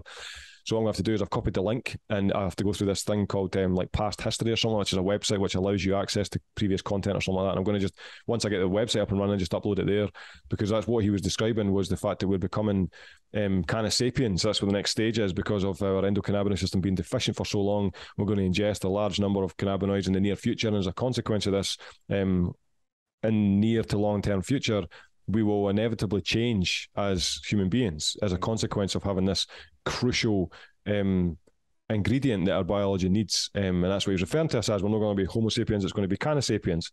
And it was extremely in-depth, and I got taken down. That is such a shame, man, because again, it makes sense that even if, again, this is why the content like this has to be able to exist just for conversational sake. You wouldn't walk into a pub and shut some guys up that were talking some bullshit about time travel. It's just, there has to be space for these conversations. Yeah. Do you know what I mean? We both openly admit that we're not academics, that we're not qualified for a lot of the things that we're talking about here. And that's not necessarily the point of it. To have the conversation is, in and of itself, the reason, is an excuse, is it? But to go back to where I was sort of heading before I get derailed, is, Terence McKenna and fucking Stone Dave theory. Of us interacting with things like psilocybin and entheogenic plants, and obviously then with cannabinoids. There's obviously not necessarily consensus science on this. Obviously, the fact that cannabinoids are present in all invertebrates, or all mammals at least, suggests that it wasn't just humans having it in their diet that meant that the cannabinoids are there. It is then somehow another synchronistic event with the universe that happens to be, we're deficient in something that nature then goes, here you go. We haven't got a war with it for effectively 100 fucking years, but all that ever did was make it stronger and larger. And like you say, we're going to end up with a point where corporate legalization is going to happen globally. It's an inevitability. It's one of the things I want to talk to you about actually quickly, just to kind of get it on record, since it's news this week is Biden, but we'll circle back to his sort of announcement. But yeah, I think that's a really interesting point, that it's going to cause a forced mass evolution, or at least in a certain subsect of the population, that all of a sudden, instead of consuming en masse effectively daily a neurological and physiological toxin and poison in alcohol, they then start consuming something that helps promote neurogenesis. What we're thinking here, balance. There's a word for it. I'm thinking homeostasis. It helps promote neurogenesis, neuroplasticity. It starts to promote the function, more correct terrible bit of language, my words suck today. The fungi improves the functionality of other systems. We understand this from reproduction through for respiration, and that's even just in the endocannabinoid system. They're now looking at a larger hub of network of where it's working throughout in the body. We now understand that obviously cannabinoids are effectively neurotransmitters in the brain as well. So instead of suppressing and repressing the brain, you're going to be pumping more into it, and consequently what that's going to do to a society, we can see that where cannabis has been, air quotes, legalized in various states in America, they very quickly start to have conversations about ending the drug war, about funding kids' education, about play parks, about, the streets should be paved everywhere, not just in the nice place. They start to actually, they have the resource to do it, but also the will. Suddenly people are like, yeah, I've got enough shit. Others can have some shit, you know what I mean? Like, if I keep growing this good weed, I am very happy to let this go, you know what I mean? And it's, rather than that kind of selfish, egoic reality that, especially in the UK, but Northern Europe is suffering massively, of a population, in my opinion, that is over-consuming cocaethylene. So they're consuming cocaine and alcohol together, and it is just so egoic of a substance, and so me and what's in front of me, the idea of helping another person. Whereas then you've got another subsection of culture that are just taking mushrooms and MDMA and they just want to love and help everybody, and they're just... We have these pockets in the stoners, and it's like, if we can just liberate our consciousness and everyone can come together, we'll soon find out what we've known all along. That we're all the same fucking people seeking the same fucking answers in the same reality. We're all different shades, tastes, flavors, and colors and whatever else, but it's still this. In my opinion, it still feels like it's the same consciousness manifest. It's like the Earth is. I don't know if it was in the TV or the film version of Hitchhiker's Guide, where it says that the Earth was created to basically solve the equation of what is the meaning of life. And the meaning of life was then Earth. to live. And I think that then it is to love, it is to share, it is to have those rapturous, enlightened, present moments that we get to revel in, whether that's being at the foot of a waterfall, holding your child, eating some really good fucking nachos, watching your team kick the fuck out of your rival team. It doesn't matter. It's that little pleasures, those connective bits of joy. I think that's what is the kind of the purpose of it. But in that, we're stuck with these grand questions, like what is life? What does it mean to be human? And yeah, there's a great deal of answers within, but I think it's not just within ourselves, it's within each other, because you have a way of articulating the same things I'm seeing, but in a way that'll rewire my brain so I can see it better.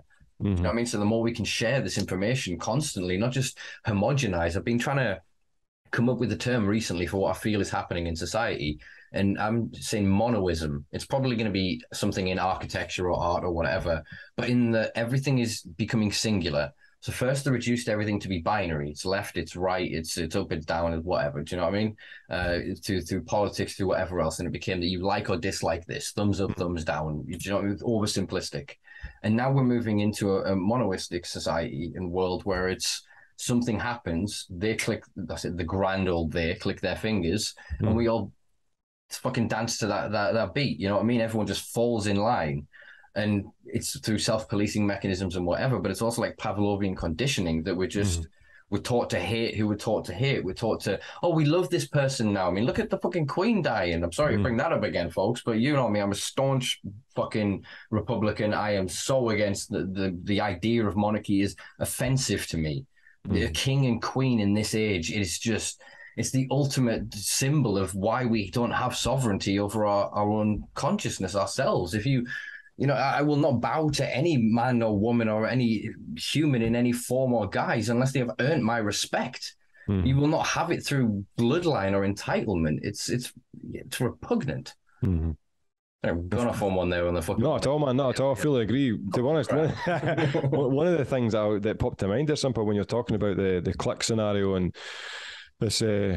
was it monoism? Is that what you're describing it as? Monoism. It's a loose term. At least that's what I'm saying in my own head, so I know the collective term when I'm talking about it. Yeah, no, I fully understand what you're saying, because it's very unusual, because internet, I think about, the large proportion of individuals you see on the train, see on the bus, and they're just on their phone. Actually, the next, nice wee fucking plug there, but the next episode of the season is called Day of Donnies, and the Cannaman and Donnie go to the Museum of Technology, and one of the things that starts off is that everybody's on their phone, and that's what it is. And what I find relatively peculiar about these things is the importance, as we've mentioned before, of consciousness. Now, the thing that precedes consciousness essentially is attention.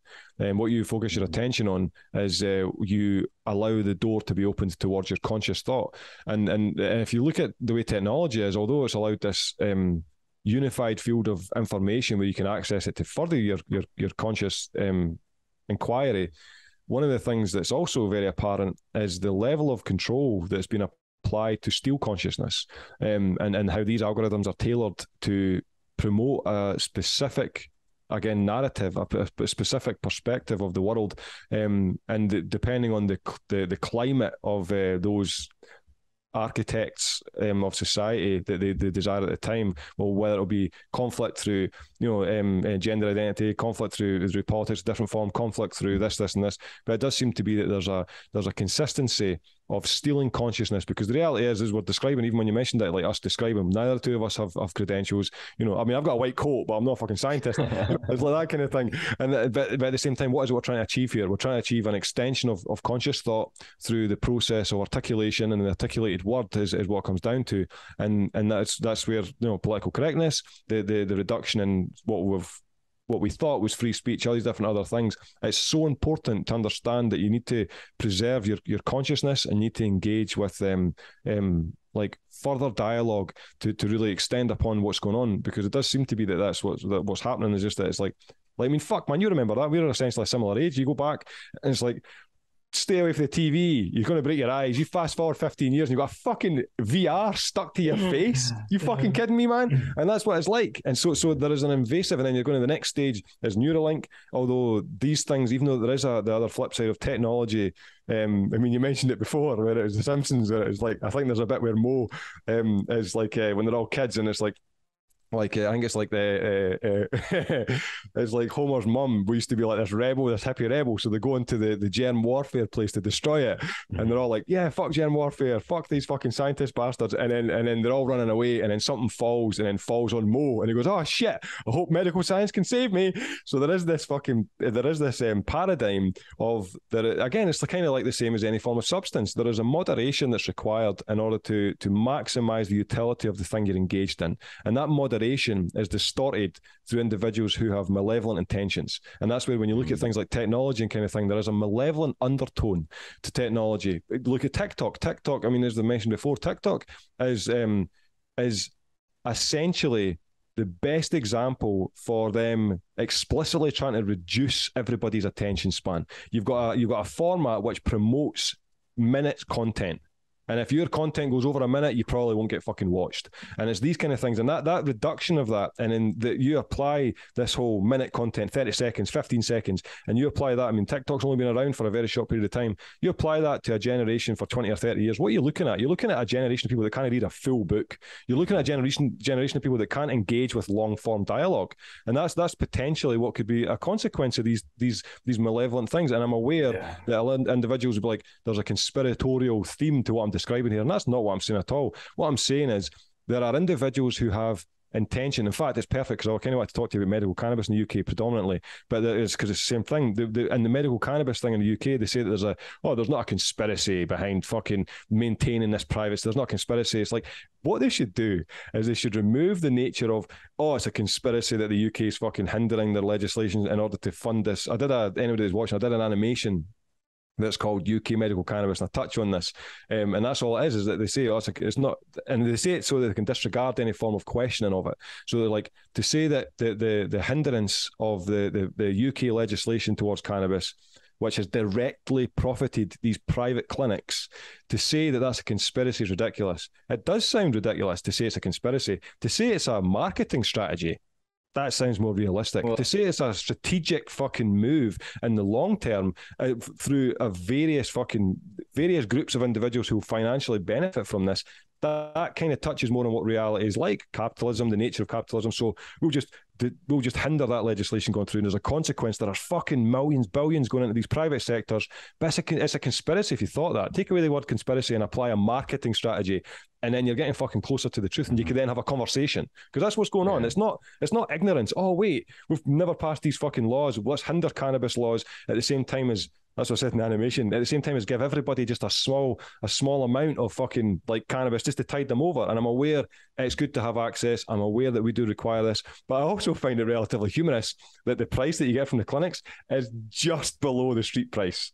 Like just undercutting it. Like fuck's sake. It is interesting. I'll come back to why obviously medical cannabis is an absolute con in terms of the language. But yeah, the Albanians that are currently doing well for themselves. Good on you, lads. You've owned basically every corner of this country at this point in terms of the cannabis supply. And yeah, even an expensive ounce from them these days is 140. And they've moved on from their dog and their Ami. They're on to their wedding cakes and various other things, and they're moving runts and whatever else. And it's interesting. The clinics are now at war with the international sort of gangs and cartels, and the domestic producer is in the middle, kind of being like, "Well, what the fuck do I do here?" And it's interesting. And to go back to sort of like words and magic, they did an incredible job with the marketing strategy of creating Big M, Big C medical cannabis, as in them both being capitalized, being then pronoun or proper noun, whatever the fuck it is, basically then becoming in and of itself a definition for something that isn't what the two words are. Does that make sense? Yeah. And so then they registered, defined under the legislation that medical cannabis equals a CBPM, a cannabis-based medicinal product for human consumption, which is then defined under the guidelines as is and or a cannabis preparation. So basically they're saying that medical cannabis is a CBMP and a CBMP is cannabis. So ergo medical cannabis is cannabis. Yeah. So the only reason all cannabis is medical. Yeah. So the only reason they've created it's not even medical, it's medicinal. So medical is defined to the study and field of medicine. Cannabis doesn't belong to medicine. Cannabis is a plant.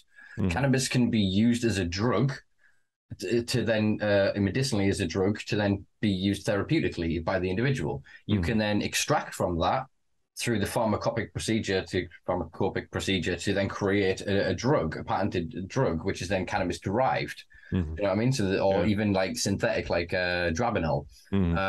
So it's then based on on cannabis. That then would be medical cannabis, I would say, by that nature of the words, because it's come from and it's entirely synthetic, so it's come from the medical field. Whereas then cannabis, the plant used medicinally, can't be medical because you're using it medicinally. The same if you like get stung by a nettle, you could use a dock leaf or whatever. You wouldn't medically go and seek a medical dock leaf. You'd find the fucking dock leaf and you'd medicinally, which is the action of using something therapeutically or as a medicine, specifically herb, plant, or whatever the other word is on Google, on Oxford Dictionary. I was trying to read the thing in my head there, but couldn't. I've been enjoying the weed today, folks. Hence the reason it's been a bit of an interesting conversation thus far. But yeah, the manipulation of that language, it also then creates a fallacy and a false dichotomy in our attention and in our brains when you go, well, there's cannabis and there's medical cannabis. And so if medical cannabis is medicinal, cannabis isn't. So for the authoritative system, it's wonderful for them because they can then go, well, this stuff in the pot that you buy from us is medicine. This is safe. This is cool. This is sweet. That other stuff, that's skunk. That's street weed. That's addictive. It causes psychosis. It allows them to keep both sides of this fucking cognitive dissonant barrier alive in society. So everyone's then going, oh, cannabis is mint. It's a medicine. Yeah, those kids, teenagers are smoking it. It's skunk. It's going to ruin their lives. Yeah. What are you on? Do you know what I mean? It's they're holding this is Orwell spoke of doublethink. They have these two fucking concepts that they just can't reconcile in themselves because, as we said before, the stimuli never stops. So they just accept the narrative, and because we're being programmed into this kind of monoism, that's the narrative. You just accept the narrative. You just go, what is it today? Oh, the Queen died, so we're sad for that. All right, cool. COVID's over apparently. Oh shit, I said the C word. It's over apparently. Oh, we'll celebrate that. Oh, so Ukraine's over. Russia, that's cool. What this? You just accept it, and you try and go on with the little minutiae of your life, forever being boxed in until you're like the cow when they go to slaughter, man. I think of fucking Cowspiracy. If you haven't watched it and you want to become a vegetarian, go watch Cowspiracy. I watched it on acid once. Ooh, me and my mate were crying our fucking eyes out. The first scene where the cow, because basically what they do is they corral them. You start a big space, and then you go one, and then by the time you're in the space, you can't turn around. And then the other cows come in behind you, and you go forward, and you get a little stun, and boom, and through, and just dead. And by the time you're aware you're in the fucking corral, it's over. And that's what I feel is this monoism is. Even binary debates are an aspect, a key component of this monoistic society. In the, so look at politics, left and right is all neoliberalistic politics. It's the minutiae of politics. It doesn't include socialism or communism or any of those concepts. It doesn't include any of the other potential ideas like localism, collectivism, fucking different tribalistic ways of operating. They're just discounted. If you're being political, it has to only be in this. Interestingly, you say with politics, it was when I was at college, I was speaking to the lecturer, and he's got this fucking crazy thick book about politics. His degrees were in politics, but he was talking about sociology at the time, and he put out this thing, and he was like, right, obviously, if you could do one thing in politics, what should it be? And in my mind, that's what I said to him. I was like, it was cool because he looked at me and we had a really good conversation after it. I was like, if I could do one thing in politics, it'd be to remove all colour. Every political party is grey. Because what that then causes is a reduction in a tribal connection towards. Because I've always wondered to myself, I was like, I wonder how many people vote for Labour that also support Liverpool or Man United. I wonder how many people that go towards Conservative are also Chelsea fans. You know what I mean? And it's just because there's a tendency, a primal tendency. Chelsea, there's a lot of blue in the colours of the football teams around the south. If you then look at already of just north-south divide, which is a strong indicator of your kind of left-right bias in this country, you might be onto something there, because obviously we know that blue causes calm. Blue is, it's reductive and chill, and whereas red is passion. And we've obviously been fed this passion from the media machine. So then the people go to their political savior, the parental figure, because that's what we all are. I said when the Queen died, it's like the last adult died. Yeah. Do you know what I mean? It's that we actually realise that, wait, shit, now none of us know fuck all. We're all just kids. I've always felt that. The older I get, I'm like, at some point, I will become an adult. And it's just not happening. And no, don't do it, man, because Walt Disney's got a saying where he says, if you remain childlike, you never lose life. Or there's a quote he says that as long as you maintain a childlike perspective, you hold on to wonder or something like that. But interestingly about the Queen, that's what makes me believe that all the main global events that happened, and that's why we're dealing with, like, it's regardless if people think I'm a conspiratorial individual, I'm not really that bothered. The Queen dying was noted in The Simpsons in like 2014. Like, it's like 2014. In fact, shout out to Rhea Green, because it was her fucking post that made me see that. But it was like that 2014.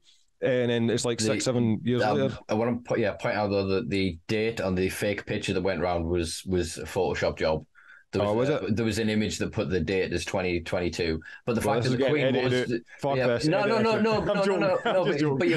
you're right though. Even though that, and obviously part of that is we've got to then be realistic here. I think she was 96, actually, it'd be in episode 96. Yeah. So I'm sorry, you get a 90, you've had good fucking innings, and you should be preparing for a good death if you're lucky. You know what I mean? I want to go out like Huxley.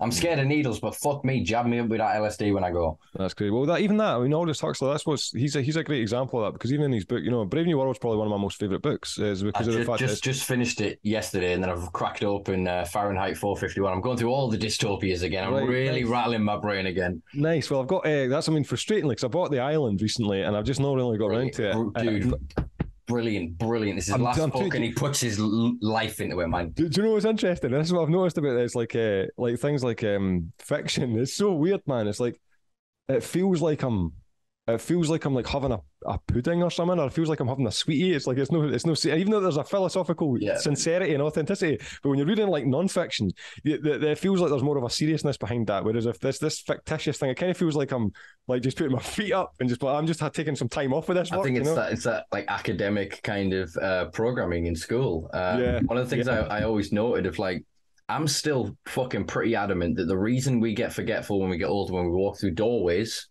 is because when we're in secondary schools, we're compartmentalizing education. You do geography in this room, a bell rings, you walk through a doorway into a corridor of neutrality that isn't any of the subjects. You then forget or lock that away.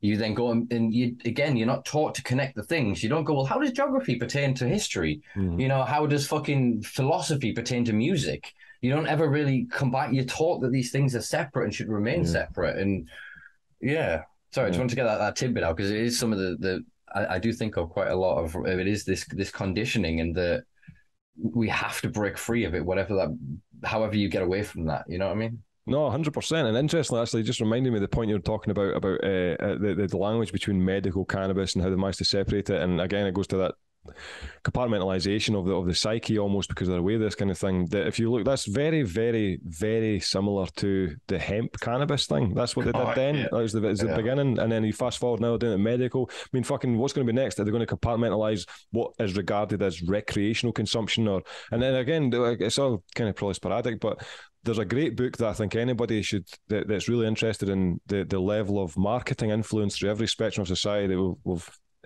we experience, is called The Hidden Persuaders, and it was written in like the 50s or 60s. Vance Packard's the guy's name.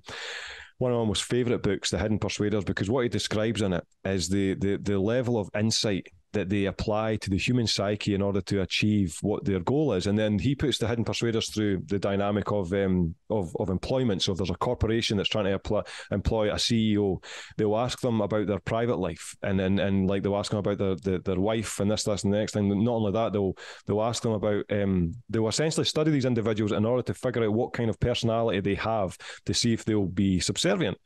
And if you take that, and this is in the 50s and 60s, and then they started putting ads, obviously because it's the ad men, 50s and 60s, that kind of thing, and they start to really delve into the psychology of the human, of how can we sell the best products, or how can we sell products to anybody, how can we do this? And that's when they started to figure out about that whole thing of humans have a tendency to favour products that they're previously shown not in the context of buying it. So if you were to see an advert with a car, that kind of shit, and they to be shown it prior, and then you fast forward, and then they get given the option of these things, they then select the one that they've subconsciously seen fucking 3-4 weeks ago or whatever. And these are techniques that were aware in the 50s and 60s. That's why Coca-Cola's advertising strategy is frightening. It's killed it, because they never sold the product. They sold the experience. Yeah, that's exactly right. They reinvented that style of marketing, that it was never about the price of the Coke or its availability.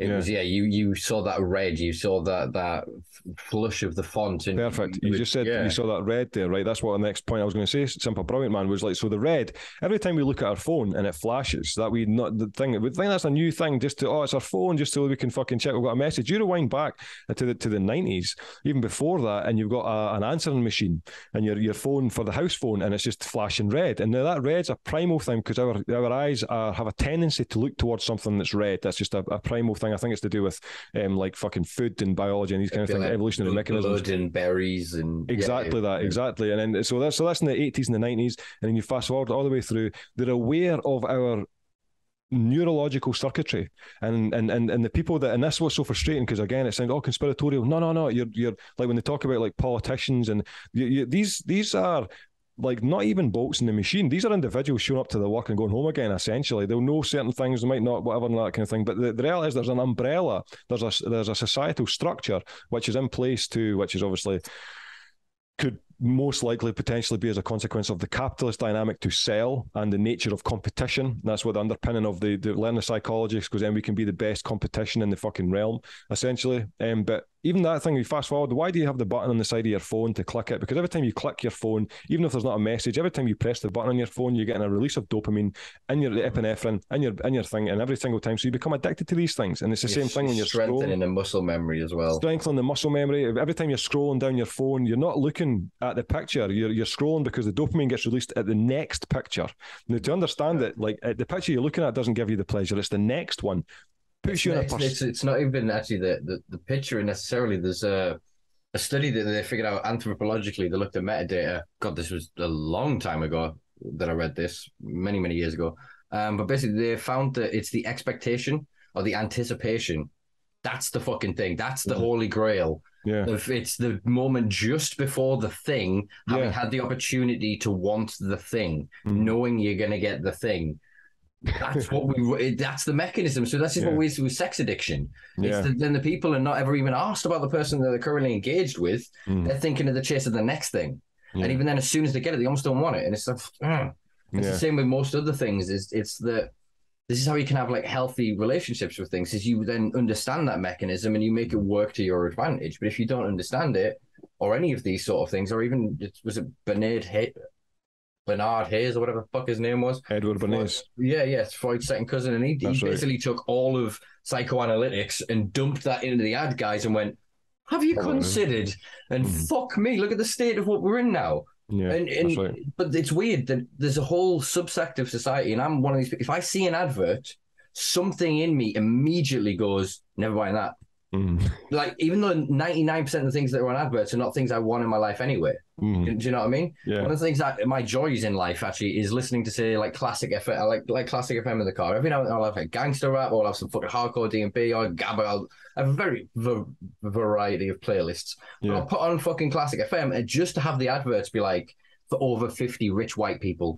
Sage fucking insurance, fucking F&O cruises. And it's like, it's not targeted to me and it doesn't hurt me. I can listen to it and it's not like I can feel it trying to tap into me. Whereas then if I watch a YouTube video specifically, the two fucking adverts that lead to it that you can't fucking get around on your phone, unless you buy the new premium, twats. They are so fucking targeted. That is like, you are clearly, and sometimes it's a guy going, are you between the age of 32 and 35? And I'm like, you fucking know I am. Yeah, I know. So literally you click on immediately like, no, just fuck you. Yeah, that's what makes it so frightening though as well, because the more and more that the algorithms are tailored towards what we are watching and ingestion through content, the more it becomes so specific and blinded to anything that could potentially be, I've not tried that, or maybe see what that is. And it's weird. We need the novel, we need the unique, the different. You need to suddenly go, I'm going to try something new on the menu. Yeah, so it's important. Fucking open your mind, man. Do you know what's impressive though? Like when you mentioned that area, like to understand just a minute ago about the dopamine circuitry and how you could become addicted to sex and other substances and stuff like that, and it's about learning how to use it. That's actually one of the best descriptions of how I am with cannabis. So cannabis can 100% make it that you do fuck all. You're drowned in the sensation and you do nothing. But at the same time, because I was thinking about that, about how it is, and it's like the reality is every single piece of work I've done, it's been under the influence of cannabis, whether in the varying rates, the varying ingestion levels obviously differ. But what I've noticed the best about it is that when you're sitting and you're like, fuck, every time you, like, if I was to take like a draw off a pipe or a draw off a joint, the dopamine kicks in, goes back to fucking baseline. I'm at zero, and I'm at a position where I'm like, quality, I can do another 3 pages.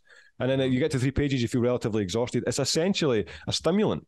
And used in that manner, and it's because I'm aware of the dopamine process. Don't get me wrong, the amount of times I'll be like, right, here we're going to get some busy work, 2 joints in, I'm like, nothing got done, fuck. That does happen inevitably, but the truth is the vast majority of the work that I'm producing is done with with cannabis right next to it, but on such a minimal scale that I'm allowing the receptors to be activated. I'm allowing the neurochemicals which are relevant to be productive to arrive, but I'm not overwhelming myself by the sensation. And that's what's so crucial, because I'll be honest, it took me a long time. One of the things I had to stop doing was taking buckets and plungers. I don't know what you, maybe waterfalls, but I had to stop them. Gravity bongs to our American listeners. Yeah, I had to stop all that shit, man, because I would take like 1 or 2, man, and your day is over. It's just done. And that's why I was like, fuck.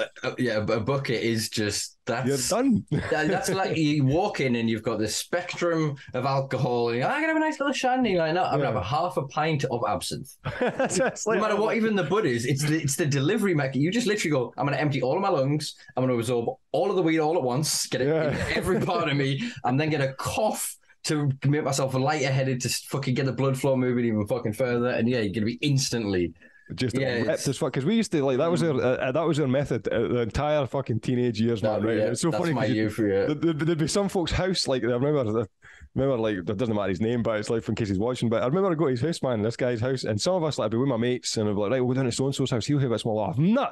And the reason why even though I go to his house is because his bucket would be disgusting. You'd be like, mate, fucking change that. But it would become like enjoying how disgusting. There'd be cigarette butts in it, and it'd be like, it'd be fucking brown. There'd be you get like an odd like affinity and attachment to it. It's so weird, the inanimate objects that we grow these things for. I've now got 3 sticks that I call sticky from 3 different Changa experiences, where basically with my special stone pipe and mix up my fucking to mix up the ball. So I find a stick where when I'm camping in the woods or whatever, and like carve it up a little bit, and then obviously go on a wild fucking experience of all kinds of different fucking highs. Especially shout out to fucking my shaman man delivering with the MEOs recently, some little capsules that you mix that with some Changa. That's an interesting. It's like a shortcut to kind of a smokable ayahuasca almost in a way. So it's a weird kind of like whoa. But yeah, then coming back from the experience, then this stick is like an augmented reality in the experience that I can't remember of the high, the peaks of it, you know, that are immediately lost to you in sobriety, are almost distilled within this object. So then I can look at the stick and be like, that was that in the woods. And you kind of, in the same way you have like photos around the house, or you pick up stones from beaches or whatever, and you remember it, and you look at the object, and it's almost like it triggers you, but it's like it's augmented, it's external from you. You see the object. Yes, it triggers in you, but it's like, I think the more of those things that you can kind of have in your life, I think it's a sign that you're trying to clear your mind. You're almost like something. You're putting things out so you can use more of it. Either you're trying to use more of it, or you're trying to shut it out. Mm-hmm. Do you know what I mean? Even that thing, I totally agree, Simpa. It's like that whole, there's an innate desire inside humans for that kind of thing. And I was actually describing it to my son the other day because I wanted to get a dog. And I kept saying that to him. I was thinking about what that is. So why do humans do that? I mean, obviously these variable reasons, company, companionship, etc., etc., etc. But the reality is, humans require a direction, an outlet for love and empathy and compassion. It's emotion, and that's what your pet is. It's nothing but a tool that you use to express love and compassion in a utilitarian manner. That's going on there. And unless you're a fucking lunatic that beats your animals and shit, you shouldn't even have them.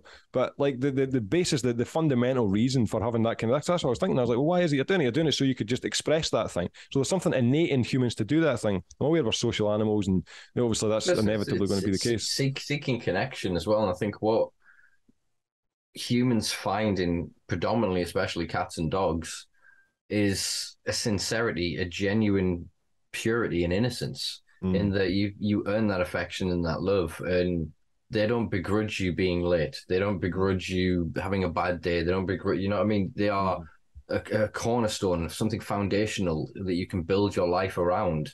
Obviously, unfortunately, only for 10, 15, 20 years if you're lucky, sort of thing, you know? But again, I think that in a certain way is this augmentation. You're putting that emotion into it.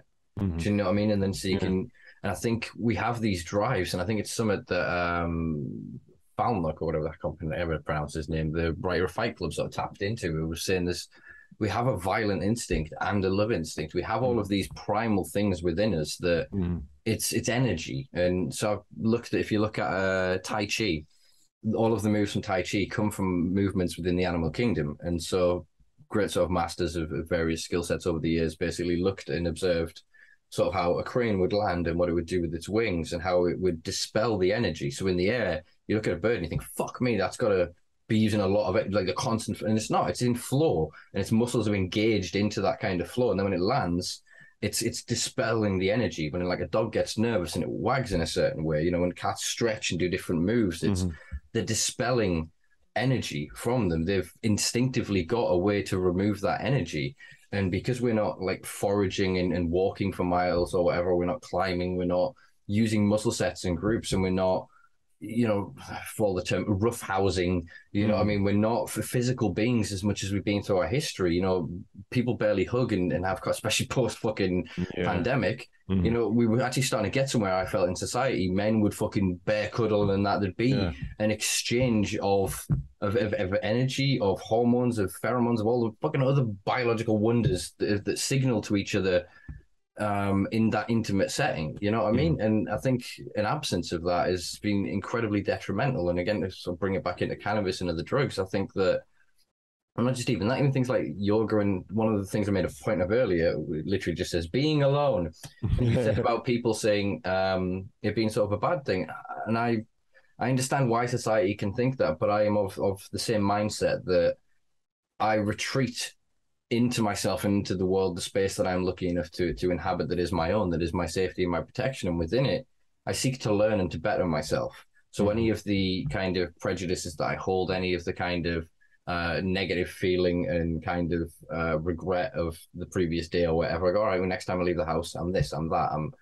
And you're making that commitment to yourself, you're making that promise, and you're trying to then continually better yourself. And if you don't have that solitude, that reflective period, and it doesn't necessarily need to be, fucking incense sticks and candles and Om and all the rest of it at all. Obviously, that is a wonderful utility. And if you can get to a space like that, it is wondrous to actually create an intentional space that the only time you occupy it is to be in that space. You then strengthen that space within your brain to be able to take it out into the wider world.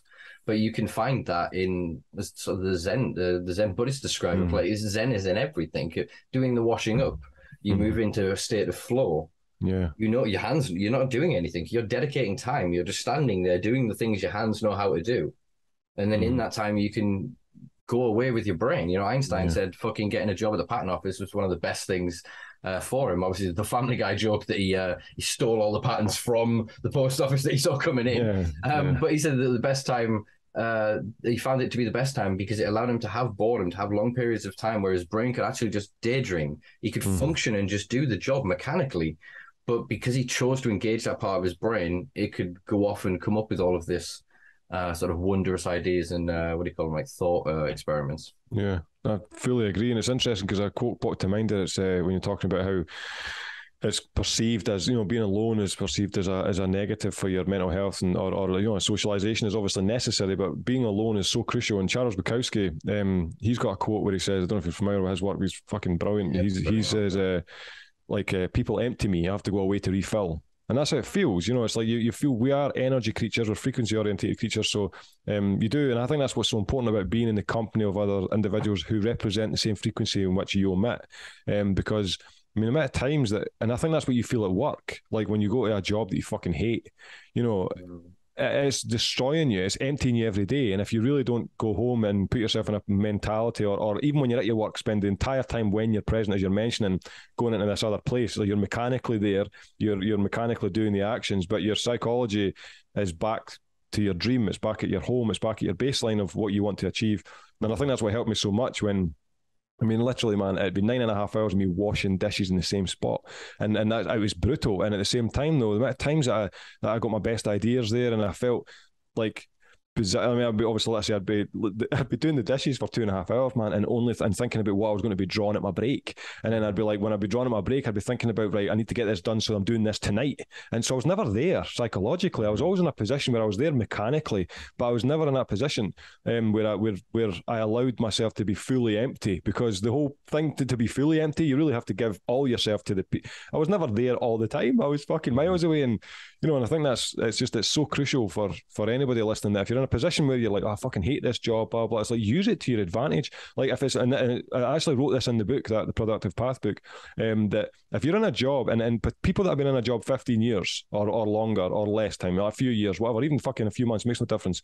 But people, I think it's more applicable to people that have been in a job for a long period of time, because they go, I can't do my dream, I've been doing this job so long, etc., etc., etc. You're in an even more prime position to pursue your dream, because you've been in your job so long, you know it fucking inside out. So you can switch off, and you could focus all of your psychological energy towards what it is you want to relieve you from that difficulty. And I think that's what's so important, is that it really makes no difference to what it is you're doing, the position you're in, what you've been experiencing. Every single thing is not, every action of life as a ladder, as a step on the ladder towards a better person.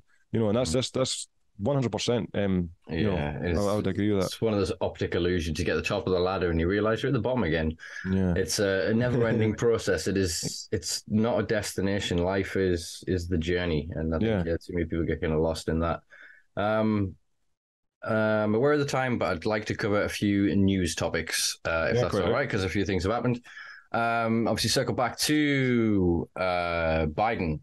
Obviously, announced yesterday the simple possession as they have termed it, marijuana. Obviously, I think my listeners are quite aware of my stance on the propaganda term marijuana. Very much so. He did not use the word cannabis once whatsoever, and he was literally talking about racial disparities, when we know that marijuana with a J was actually propagated and promulgated by Harry J. Anslinger, because originally, if you look at the Marijuana Tax Act, that is a H, not a J. They added the J because they wanted it to sound more like Tijuana and to be more referenceable to a foreign entity, as if it was something that hadn't been on the American peninsula for a hell of an amount of time. If we then go back to sort of the Vikings and their arrival onto the northeast corner, can't get my global geography, northeast corner of America, centuries before the British took cannabis in the 1600s. So yeah, it's been a while. But yeah, basically he announced they're going to pardon all federal cannabis convictions. Several publications stated that there was basically no one was going to be affected by this. This isn't true. There's about 6,500 people. Unfortunately, what it means is that it's simple cannabis possession alone. So if you've got cultivation, trafficking, sales, if you were carrying a weapon, if any extenuating circumstance, and obviously the American judiciary system has one hell of a book to be able to put sort of poly crimes onto the record. So there's very few people actually, there should be a hell of a lot more people than just those few that should receive this, but they will be caught up with like literally jaywalking plus possession. You ain't fucking getting your record expunged, sort of thing. There is no real framework for what this means about then decriminalizing possession at the federal level, or how this can then be enforced. Obviously, states' law. There is a legal precedent for what it's called, and I can't remember what the hell it is. It's something act that basically means that the states were given a decision on cannabis, which meant even if they legalize within the regions, they can still have not principalities, what do they call them in America?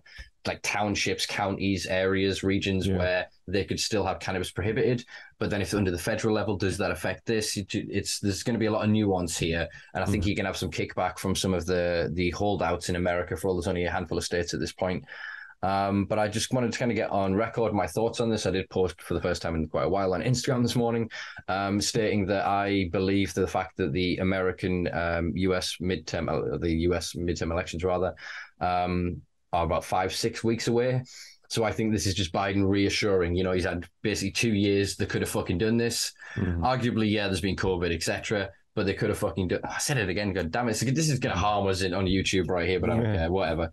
Share this. That's all it means, folks. Share this video, please. But basically, I think they're going to get through the midterms and then be like, oh, there's this issue with states' rights. Oh, there's the issue with fucking like tax avoidance. There's an issue with proceeds of crime. There's an issue with, and they're going to drag heels further on it. And that that's what I effectively think. I mean, obviously, there's a lot of people in our community in the UK and Europe are celebrating this, and I just think it's a little bit premature. And I just, wanted to get it kind of on record and obviously get your opinion on what you think it is, what it means, and what it could be. To be honest, it's kind of similar to yourself, Simpa. It's like there's a inevitable win because it's a small amount of progress. So inevitably, it's like, oh, it's good that happened. So that's the theme. It's good. But if you look at the wider perspective of what's going on, it's a delay tactic and nothing more. That's like the reality is. Sorry. It's placation. Exactly. It's exactly that, and that's now what we're dealing with now. So, because of the science has been extremely helpful for everybody relating to cannabis. There is no longer, so before 2000s, really, before Rousseau's fucking work and all these different things that Michelin's work in the 90s, all that kind of stuff. Before then, it was very easy to get bogged down in the dialogue of the propaganda, schizophrenia, blah blah, and all the buzzwords that are now. A lot of them are disregarded as if anybody threw them out, you'd be like, fuck man, how old are you, man? You still saying this shit? But, so science helped a lot to neutralise a lot of stuff. So it kind of took the starting point of where cannabis should be discussed and brought it right to the forefront of like, okay, there is a general acceptance of medical efficacy. And obviously it's harm in context of recreational use compared to alcohol is obviously non-existent. Alcohol is obviously much more harmful. So with that starting point, and we're all on that starting point globally, essentially taking away countries which are fucking archaic, UK being one of them, but nevertheless, but it's like essentially that's what we're at the starting point now, where it's always medically it's fine, blah blah blah. So now what's the next technique? What are they going to do? They're now going to, as we mentioned before, compartmentalize and apply baby steps of progress, quote unquote progress, which will appease a small number of people who are in favour of cannabis, but it'll also give the impression to the people that are not really familiar with the true battle for cannabis. They'll think that, oh yeah, everything's really good now. This is great. Cannabis is becoming so. When everybody, this is the thing, man. I mean, you're the same as me. I have no doubt that you probably started consuming cannabis early teens. I mean, I was like 13, 14. So I was like 2004. And one of the things that fucking bugs me so much is the individuals who have arrived on the scene in the past few years who are now essentially regarded as mainstream and informant people about cannabis. They have no fucking idea how long this has been. This is not acceptable in this situation now. It's like 2004, the amount of times that I would be fucking... It was a nightmare. Most of the viewers will be familiar. It was a fucking nightmare. And now we're in a position where individuals that back in 2004, 2005 would have been like, oh, cannabis is bad, blah, blah, blah. And now they're, oh, yeah, well, that's fine. It's cool. We'll talk about this. And I think that's the thing that bugs me so much is that what is perceived as progress is only perceived by progress if people have just arrived.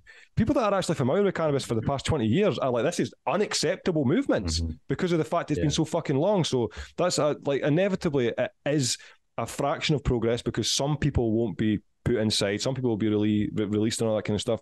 But for people that have been in it for a while, man, it's just more of the same. All they're doing now is they've flipped a tactic. The language is now been more focused because of science, but now the tactic is baby steps. That's all that's going on here. And they're going to it'll be a regional element, it'll be a fucking like a small geographical element, it'll be this. It'll be these small baby steps, wherever they can find their baby steps to prevent access. That's all that's going on here, and to maximize profiteering. That's all that's going on.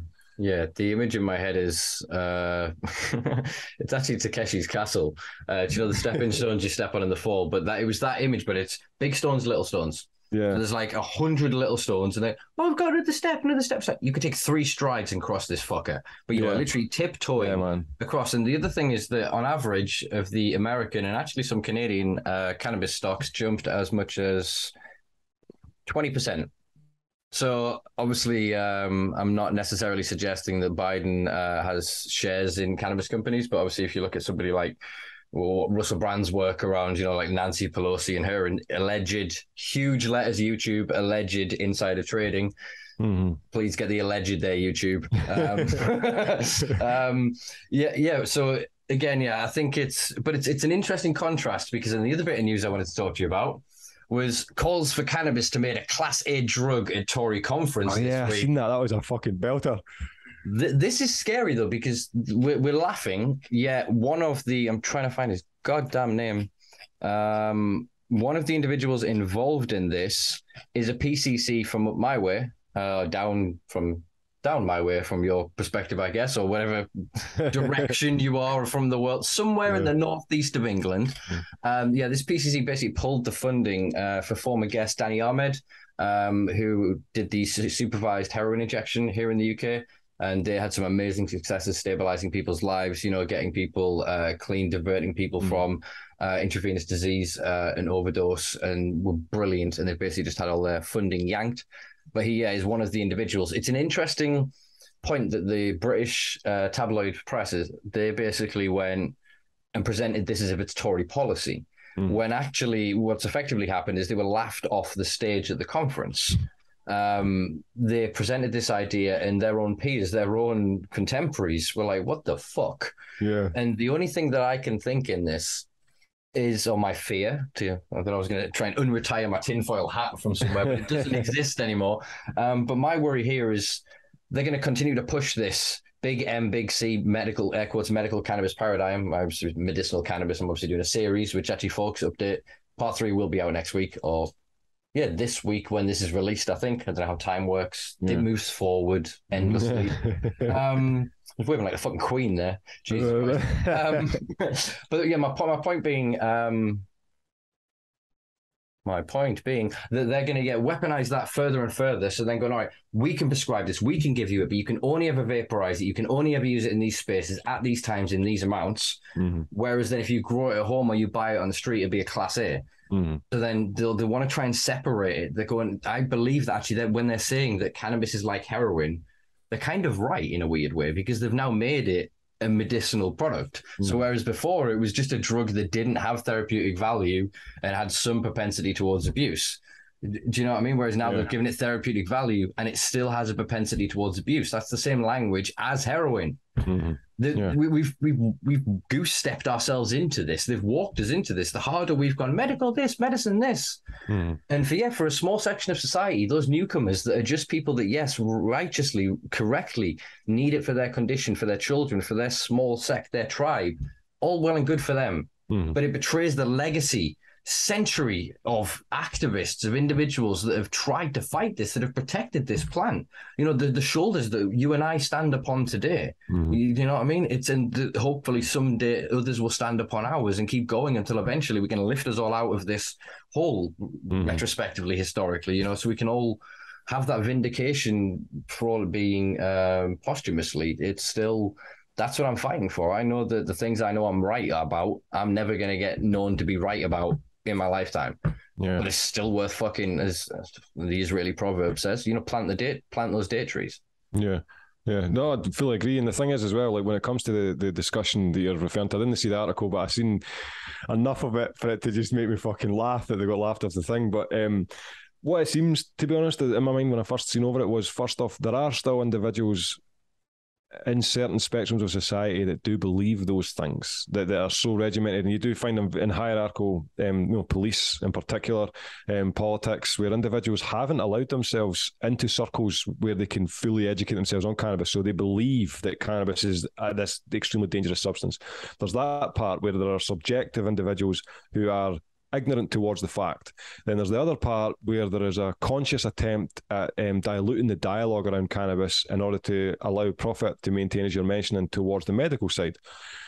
And sometimes I just think to myself that this is just more of the same game. It's that they just throw out the same bullshit, the same stuff, the same cycles in order to delay. It's exhausting. And sometimes, the fact that when it said that they got laughed off, that's brilliant. I love that. I love that so much. Like, the people are like, cannabis and heroin are the same, and then the crowd erupts with laughter, man. That's fucking, if it was like that, that's brilliant. But yeah, it's just, it's bizarre. It's funny that actually you're saying that, like, obviously, hopefully you see it in our time or whatever, or like probably when we're not around. But personally, because I'm going to do I'm doing a single skinner for Fat Nogs magazine. It'll be the third one I've done, and it's what I'm going to do. It's just a one-page thing, and I'm going to do my intention. It's going to be called Time, and essentially it's going to start off with, and it's just relevant. That's why I'm saying this. It's going to start off with Cannaman and Donnie sitting on the couch discussing how cannabis is so powerful, and it impacts our lives personally, and it's good, and it helps everybody, and and it's going to be crazy. And the whole theme, that's what it's called, Time, is that it's going to end with Cannaman and Donnie saying to some younger generations, as old men, they're going to have grey beards, and they're going to be saying to these younger generations, when we were younger, it was like this, and they're going to describe the propaganda and the stigmatization and all these other unfortunate, detrimental and tragic connections towards cannabis being prohibited. And the response in this comic that I'm going to do is going to be the young guys being like, shut the fuck up, you old cunt, that never happened. And that's what I think it's going to be like, because at the moment, the people that are arriving in the cannabis, and it's great to have as many people on as we can, but the truth is, the individuals that are new to cannabis, they don't think it was as bad as it has been in the past. And that will continue. And I think personally that in 20 or 30 years, without there being a complete censorship of media through obviously taking away all the crazy shit and all that kind of stuff, some people won't believe this. Yeah. They'll think that it wasn't. They'll think that, nah, man, you're over-exaggerating. This is just bullshit. It's just prohibitionist deniers. Yeah, exactly. That's what essentially, and that's my fear, is that in my lifetime, I'm going to be that old dude who's like, you wee bastard with your Starbucks coffee, that kind of shit. And it's because of the fact that it's like, they're just like, nah, man, we got to get new. I'm all for ready access and all that kind of thing, but I'm not for the dilution of the reality. And I think that's what we're walking towards. And I think things, that's just a delayed tactic. I think cannabis and heroin potentially mixed in with some subjective ignorance. But I do think that that's maybe what we're walking to, is we're going to walk to a point where people are going to think this was never like this. They're going to think that it's like, nah, man, it was never as bad as that. You weren't, and that's what I think. That's what this feels like. It just feels, and it does, the way it feels more like that is because, new arrivals kind of dilute the reality, because it's like, when I hear people saying that, it's like, it's good now it's becoming so promoted. No, it's good now. And in my mind, I'm like, where? Like, yeah, we're having conversations about this, you can get access, but this is a very small fraction compared to what was like, man. It's like, this is not as open as everybody pretends, man. This is still fucking prisoned, Yeah, man, the image in my head was a lava lamp, and was of the globs form and mass and break away, and then small fragments move into the big, and the big, and conceptually you can't quite tell what is what, especially in the multicolored ones, and then when they change. And it's the same with like these conceptual ideas that a mass of society want this thing. All of a sudden others, like we saw with the campaign with the, I would say, weaponization and frankly abuse of a multitude of parents of children, of parents of sick children in the UK by the press and by various campaigns. They then brought a new awareness to it, and it's kind of like they globbed and have taken a large section out. Yeah. And then in it, they're trying to form, and we're like, so they've taken power, and then eventually it'll glob back again, and then more, and it just, and it's in this free flow, and it's just going to keep forming and breaking apart and forming and break. But there will always be that continual evolution where then the idea of someone going to prison for first offence, cultivation for plants anywhere in the country being absurd, for example, or we get these little gradual, almost accidental milestones through precedents in courts, through, it turning up in Coronation Street or whatever. But as we're seeing now is, I believe that the medicinal cannabis industrial complex, as I call it, is using the same marketing and advertising gimmicks that we were speaking of before to get ahead of the curve. Cannabis is already out there more than it's ever been, and they can't stop it anymore. And it's absurd for them to stand up and go, let's make it a Class A and lock everyone up for life for dealing it, etc. But what they can then do is go, actually, no, and reframe the narrative. And if they can reframe cannabis from being a dangerous drug to being, it's just an unregulated medicine. We've just figured it out. So actually now what happens is it's all medicine when we'd have it, and we're the only ones that are allowed to produce it because we've got the licenses and the white coats, and then it's be the same as they'll then argue. It's like, well, it's like the same as you're producing your own diazepam. Yeah. Do you know what I mean? No one would protect or want you to do that. If you need it, you can go and get it only through these strict avenues. Yeah. And that's what I felt all along, is that they're trying to do is co-op, to steal, to reach in and asset strip our culture and community and build this for-profit system of medical this, medical that. And it's like, no, it's a fucking plant. And it's all of ours. It should be freely grown all over the fucking planet. If you want to talk about cannabis for its fucking medicinal value, the best thing you could do with it is grow billions of plants across the planet. Carbon's a question. Do you know what I mean? We could then move it into fibers, and we could move it into biofuels, get rid of petroleums, BPAs and BPZ in our products. We could go to move it into paper, get rid of dioxins. They would have far more of an impact to human health than allowing 200, 300 people that have a certain specific condition allowed one compound on license that it's a con, it's a farce. It's not even close to ever going to be enough. It's a plant. It is already here. The Americans destroy tens of millions of plants, right? The DEA's federal budget for destroying cannabis plants, the vast majority of it goes still towards feral cannabis. Tens of millions of plants just grow every year. Because do you know what I learned recently, right? Cannabis seed can stay underground for 20 fucking years. A healthy seed, you plant, grows, boom, drops into the fucking cycle, and it can sit underground for like 20 fucking years. And then it can just go, All right, cool. Boom, grow.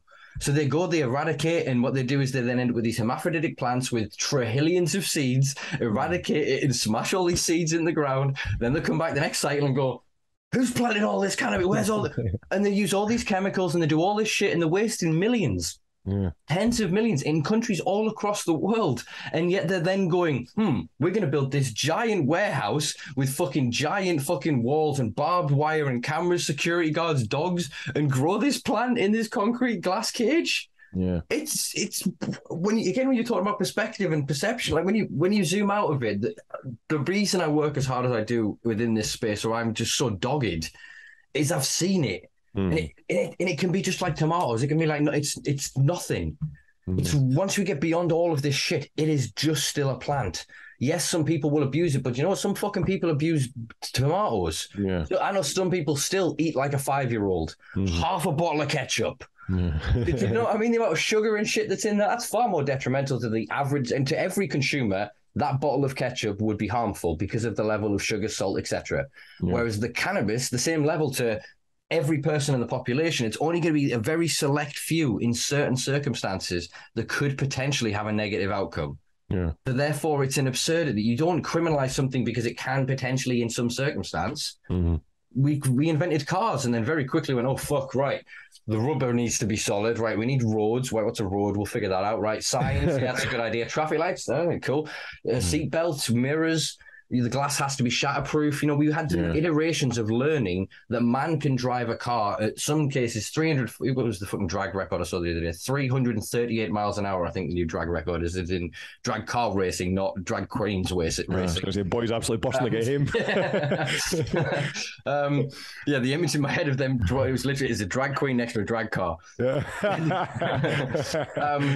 But yeah, my point is that we've then been able to go from the idea of literally when they invented the car, the newspapers were saying, man cannot go 25 miles an hour. His internal organs will combust. Yeah. Literally. And now we're like 2, 3, and literally we're breaking sound barriers in like the Blue Bolt project, or a Blue Bottle or whatever it was called, the car. And they're like 6, 7, they're like Mach, whatever it is in terms of the sound barriers they're breaking.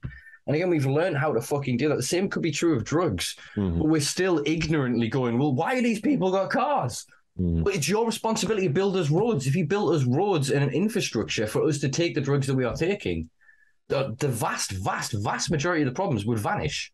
If you then take poverty and actually then start to deal with individual trauma, the other shit disappears. Then if you look truly at epigenetics, you can then go, all right, boom, we can test your dad and it'll tell us if you as a kid shouldn't take these fucking drugs, or at least if you do, we recommend you take this with it. And you're given education and advice, never punitive. It should be through fucking education and awareness, not through the caution, through fear. They've tried that for centuries, and guess what? More people than ever take more drugs than ever. Yeah.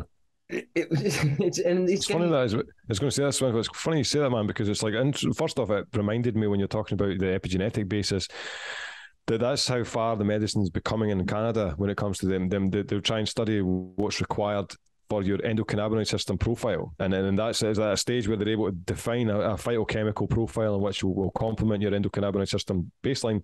But again, what that thing you're talking about educating people, that's actually one of the side. It was a side consequence of doing the animation series, because one of the things I think is an extremely efficient method of educating the public is kind of like a backdoor method, which is where you kind of invade the cultural mindset without being explicitly cannabis. Because very often, if you have and I know that it's difficult because he's got a fucking cannabis leaf on his forehead, but it's difficult, man. You know, because it's like I do think to myself, like, cartoons are colourful, people kind of get drawn to it. So if the cartoon's all about like an adventure thing, but the undertone is cannabis themed, that's kind of powerful, and it'll draw people in. And I think that's like the same thing with music. If you've got somebody that's singing a song, you like the song, and they've slipped in something relating to cannabis, that's embedded in your subconscious.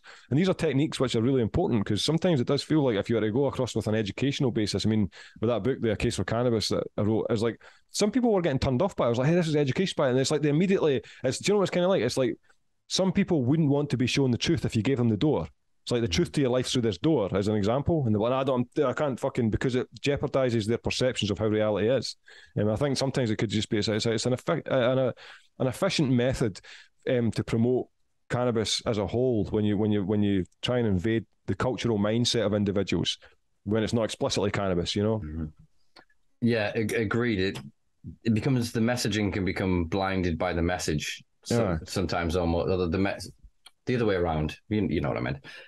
But yeah, it's odd that we forget the intersectionality, the coalescing and the convergence of all of these different sections of our society, and that cannabis isn't just cannabis at all, in the it's just another tool and the thing. And this is why frankly I want weed to be quite benign for the most part, in terms of we so ubiquitous that it's just all right, so weed, cool, all right, you got the gym, it's just a thing you do. Do you know what I mean? To get to that sort of point that then people are almost bored talking about it. They're like, why are we still discussing this? So then actual fucking research and discovery can be found again, because everything that's been discovered since Mashalem has basically been weaponized by that medicinal cannabis industrial complex. How do we medicinalize this plant? And if you look into the history, actually this is probably giving you a bit of insight into part 3 of the medical con series I'm doing on my YouTube channel. If you look at the history and the invention of the hypodermic plunger needle, and then the synthesization of opium into the brand names by Bayer of heroin and some morphine and all these other things, and how that then kick-started this removal of the cultural consumption of opium. It used to just be, you just smoked opium. You didn't do it for medicinal reasons or recreational. You could either go have some pints, you could go have some opium, you could go smoke a bit of hashish, not quite often, depending on the culture, mixed with the opium. And then, then they went, all right, so people like this thing and they need it. So then they create a system going, all right, we control now all the opioids and all the stereoisomers and all of the like potential chemistry around it, so that you can't get, the only reason you get access to it is through the doctors. That's then just created intergenerational people that seek these things for soothing value, to deal with the trauma, the pain of their life, their mental state, their position, station, caste in life, whatever it may be. That they have to then manipulate a doctor, and then my back, my this, my that, or they have to then get it illicitly. Whereas if we then had the supply of all of these compounds in all which manner and ways, the people that would need them would seek toward them. But if we had that healthy society, as Bruce K. Alexander, who I reference quite often on this, is actually probably someone to reach out to. I know he's obviously getting on in years, but he was a Canadian psychiatrist who basically created this thing called Rat Park, and he saw the studies of addiction that were based on rats in fucking horrible cold cages with water bottles with cocaine in. And they basically found the majority of the rats killed themselves with the cocaine water. So they had cocaine water or just water, and they could pick. Obviously, I know what I would fucking pick in that circumstance. I can understand that. But then what Bruce came along and went, oh, this is fucking backward. If you take the rat out of the cage, if you give him all of the ideal circumstance in life, would he still use the drug? And what they found is the majority of the rats would at some point in their lives try cocaine. They would try the cocaine-laced water. And what they found is actually at moments of trauma, at rejection. So if they were rejected by a sexual partner, if they were, revoked, I can't even think of the word that I'm trying to say, they're removed from a societal setting, whether they'd done something to upset etiquette, what I mean, or they tried to mate with somebody they shouldn't have, etc. And they were then chastised and removed. They would then self-soothe by going to the drug again. Did you know what I mean? So they found that actually they very quickly just started using it as a tool. And it's the same that we do in society. But again, our perception is focused on the very minute population in all drug consumers that get to such a level of deprivation and addiction and are then demonized by the rest of us, that they're driven further into it, that they're the ones we hold on a pedestal and go, that's what heroin use is, that's what crack use is, that's what meth use is.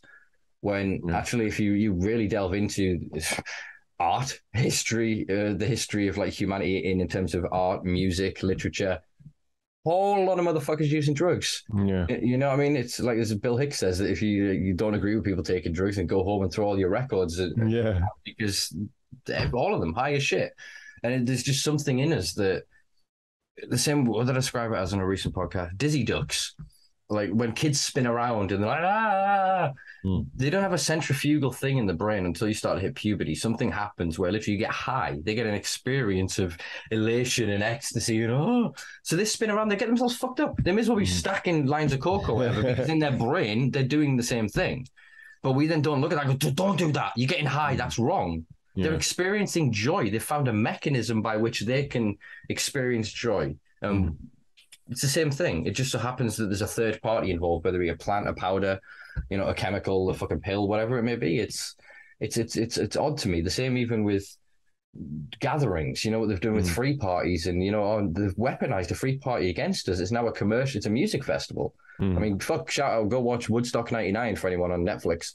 Brilliant 3-part series, basically showing the juxtaposition of the start of the free radical movement of free love and, kind of anti-capitalism and collectivism and localism, juxtaposed to then the capitalist intention of that 30 years later in 99. And you can then see how 20 years later we are where we are with some festivals in the UK where you're missing the point. You're buying a synthetic experience. You know what I mean? And even, I suppose, the synthetic drugs rather than a lot of the natural entheogenic ones are giving you an entirely different experience. And people are buying it for the videos and the Snapchats and the fucking selfies, and they're not there. They're not losing themselves for 4 days in a festival and finding themselves constantly, endlessly in different places at different times, in different ways, connecting to different people, I think one of the things that's interesting about this as well, Simpa, is like there's a thing where we say that, again, it's that cyclic thing. It's like there's a book I'm reading at the moment,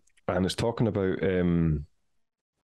it mentions in it, there's a quote in it where the person talks about how, and it's like 2,000 years ago, and they say the youth is disorientated. They're not representing the values we had. The author's saying this about the youth at the time. This is a 2,000-year-old book, and the author's criticising the youth to say that they're going to be ambitionless and they're not going to be effective in society and da-da-da-da. And I'm reading this thing thinking, fuck's sake, this is 2,000 years ago, and it might as well be this week. And it's that, and that's what makes me believe, like, what is it like? I don't know, man. It's a very peculiar thing. It's like we're just on the ride of life, and it's like you've just to kind of look around and take the most you can take from it, because it does seem like an cycle. So yeah, the image that just came into my head there, you said ride. It was getting on a roller coaster and there's cars and you get in with so many people, and it's like a generation gets on in a car, and so they set off and they're experiencing the ride and they're further up and they know more about it, and they're looking back at the others and go, why aren't they reacting this way? Why aren't they don't know that part of the ride. Do you know what I mean? It's like we get grouped together, as we were sort of saying before, and we have these collective experiences and we get locked in moments of time, and that moves through, and the next generation, and we'll always look at the other ones and they'll be so abstract and be like, the fuck is that? And then the more you do it, the more you see the similarities to the ones above you. Obviously, you understand the difference, but you can see like, oh shit, that's why they said I was such an idiot. And then you go like, wait, I heard that song 20 years ago. And you remember your mum saying when you were little, I heard this when I was on the radio when I was a kid. Everything goes in cycles. And it's as you were saying, we almost regurgitate. And I think it's, as the Buddha says, of like mistakes will be repeated until lessons are learned. I think everything is constantly manifesting and destroying and manifesting in the same guise and ways through empire, colonizing, through fucking, whether it be in the spiritual realm, the intellectual realm, the physical realm, everything that we're doing is we're trying to answer the same fucking questions, and we almost have to get to a point and just something. Do you know what it's kind of like? Switch again. It reminded me of the ocean, to be honest. If you sit and watch the water, I think that's what's so cathartic when I look at water, when the oceans comes and goes, because it's like that's what it's the oceans of time, man. And that's what it's kind of like. It's like every little particle of water and again it comes to that thing. It's like an individual particle of water. Add it all together, it's a collective body, and it's that thing. It's just, I don't know. Just when you see it coming in and it goes away, it comes in and it goes away, and I think that's takes you to that thing you mentioned before, where it's so crucial to be in the moment, to understand that you should just be grateful to be able to fucking repeat yourself. And I'm joking. I fucking said it twice there. No, you should just be grateful that you're able to perceive what you're going through. And I think that's what's so crucial about that. It's like, just enjoy life. Doesn't matter if it's a difficult circumstance, make the most from that thing. But I think it's just to be grateful is a really powerful emotional position, I think. Yeah, man. I'm reminded of the end of some documentary in my head, and it's in a book of, is it the Upanishad? It's like a series of books in like pre-Tibetan like literature, and there's like a verse in that it's like, not that which the eyes can see, but the fact that the eyes can see, know that to be Brahma the eternal, or Brahma being God in this, and obviously God being a stand-in for the ever-pervasive consciousness. And then it goes on to say that not that which by the ears can hear, but that the ears can hear, know that to be Brahma the eternal. And it just keeps, and it lists off these things, and it's basically trying to get you to recognize that it is sentience itself is the answer, the question, the problem, all at once. Do you know what I mean? It's this curse and blessing of consciousness, and I think that the thing that if you can manifest and kind of like hold in your heart, for all that cliche as that sounds, but what I mean by that is if you can retain a sense of love and wonderment and curiosity toward the world in your core, then nothing can touch that. And if you can then focus into those moments of going, how wonderful it is that I'm getting to witness this car accident. How wonderful it, not necessarily in that extreme, but you know what I mean, in terms of you strengthen that muscle like an atrophied muscle, and the stronger it gets, then the easier it is in any moment to be resilient to again strengthen those chicken wings. I think we should round that. We've just got aware of the time there. Look to wrap this up. I've thoroughly enjoyed this, and again, I think we asked 2 questions. I do actually have notes, folks. I just want to show you like notes for the thing. Hey, well, to be honest, Simple, we could flip it around, man. And next week, I think I'm speaking to an individual during the week. I'm not sure. I'll have to speak to her first to make sure, so I'll mention her name. But I'll have to flip it around, man. I'll get you on the show. We'll just do I'll get you on, and we'll have it on fucking Cannaman TV this time, because I think that's twice on yours, man. So I mean, it just means that man, I'll be happy with that. Yeah, because it means another couple of hours, man. Because let's say I could talk to you for a long time, man. Likewise, man. And I think next time I'm gonna break out some of the Blue Dream CBD rather than the cherry pie, so I'll be a bit more on point and articulate. But yeah, man, thank you again for jumping in the hot seat and for just chatting shit with me for hours, man. I've thoroughly enjoyed it, and I do hope my listeners did too.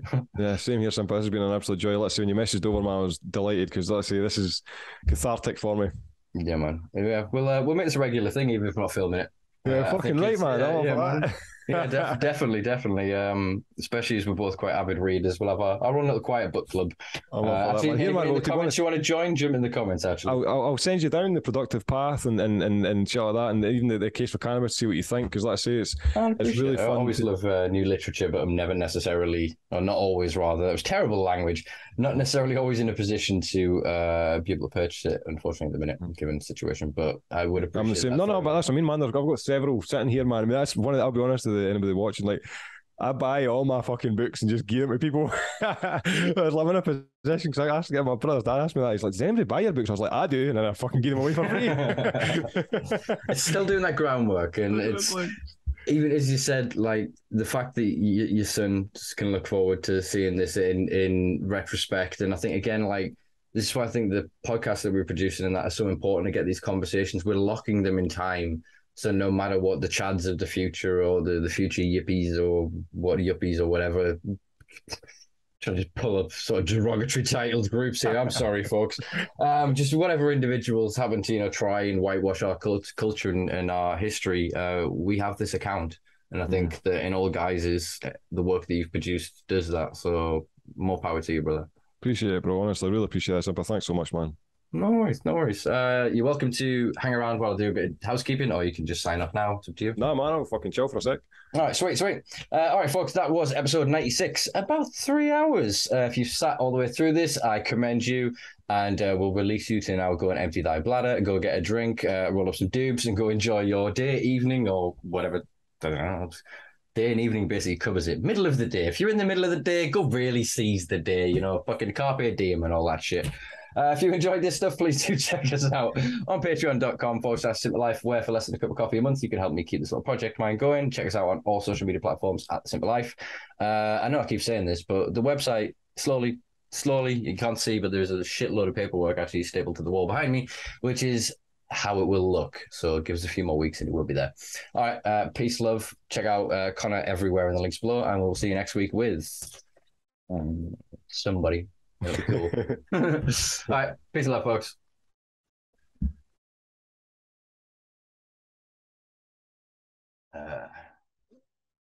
Oh, that just lagged like a motherfucker there. Don't be playing this game, computer. Be nice. All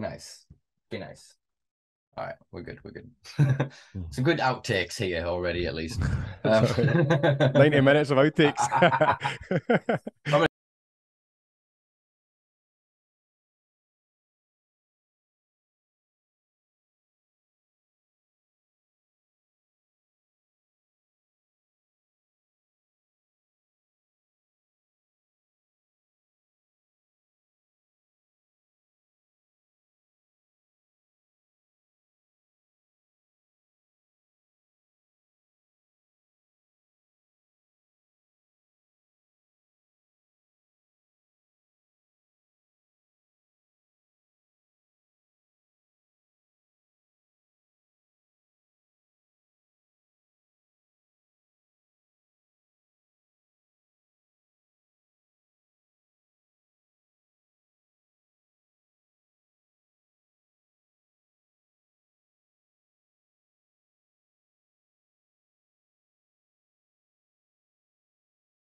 Thank you, Zoom lady.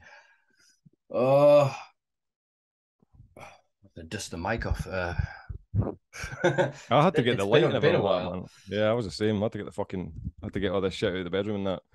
Oh, right, we can do this. We can do this. Already on record. 96. Gonna make myself breathless there by stretching. Jesus Christ.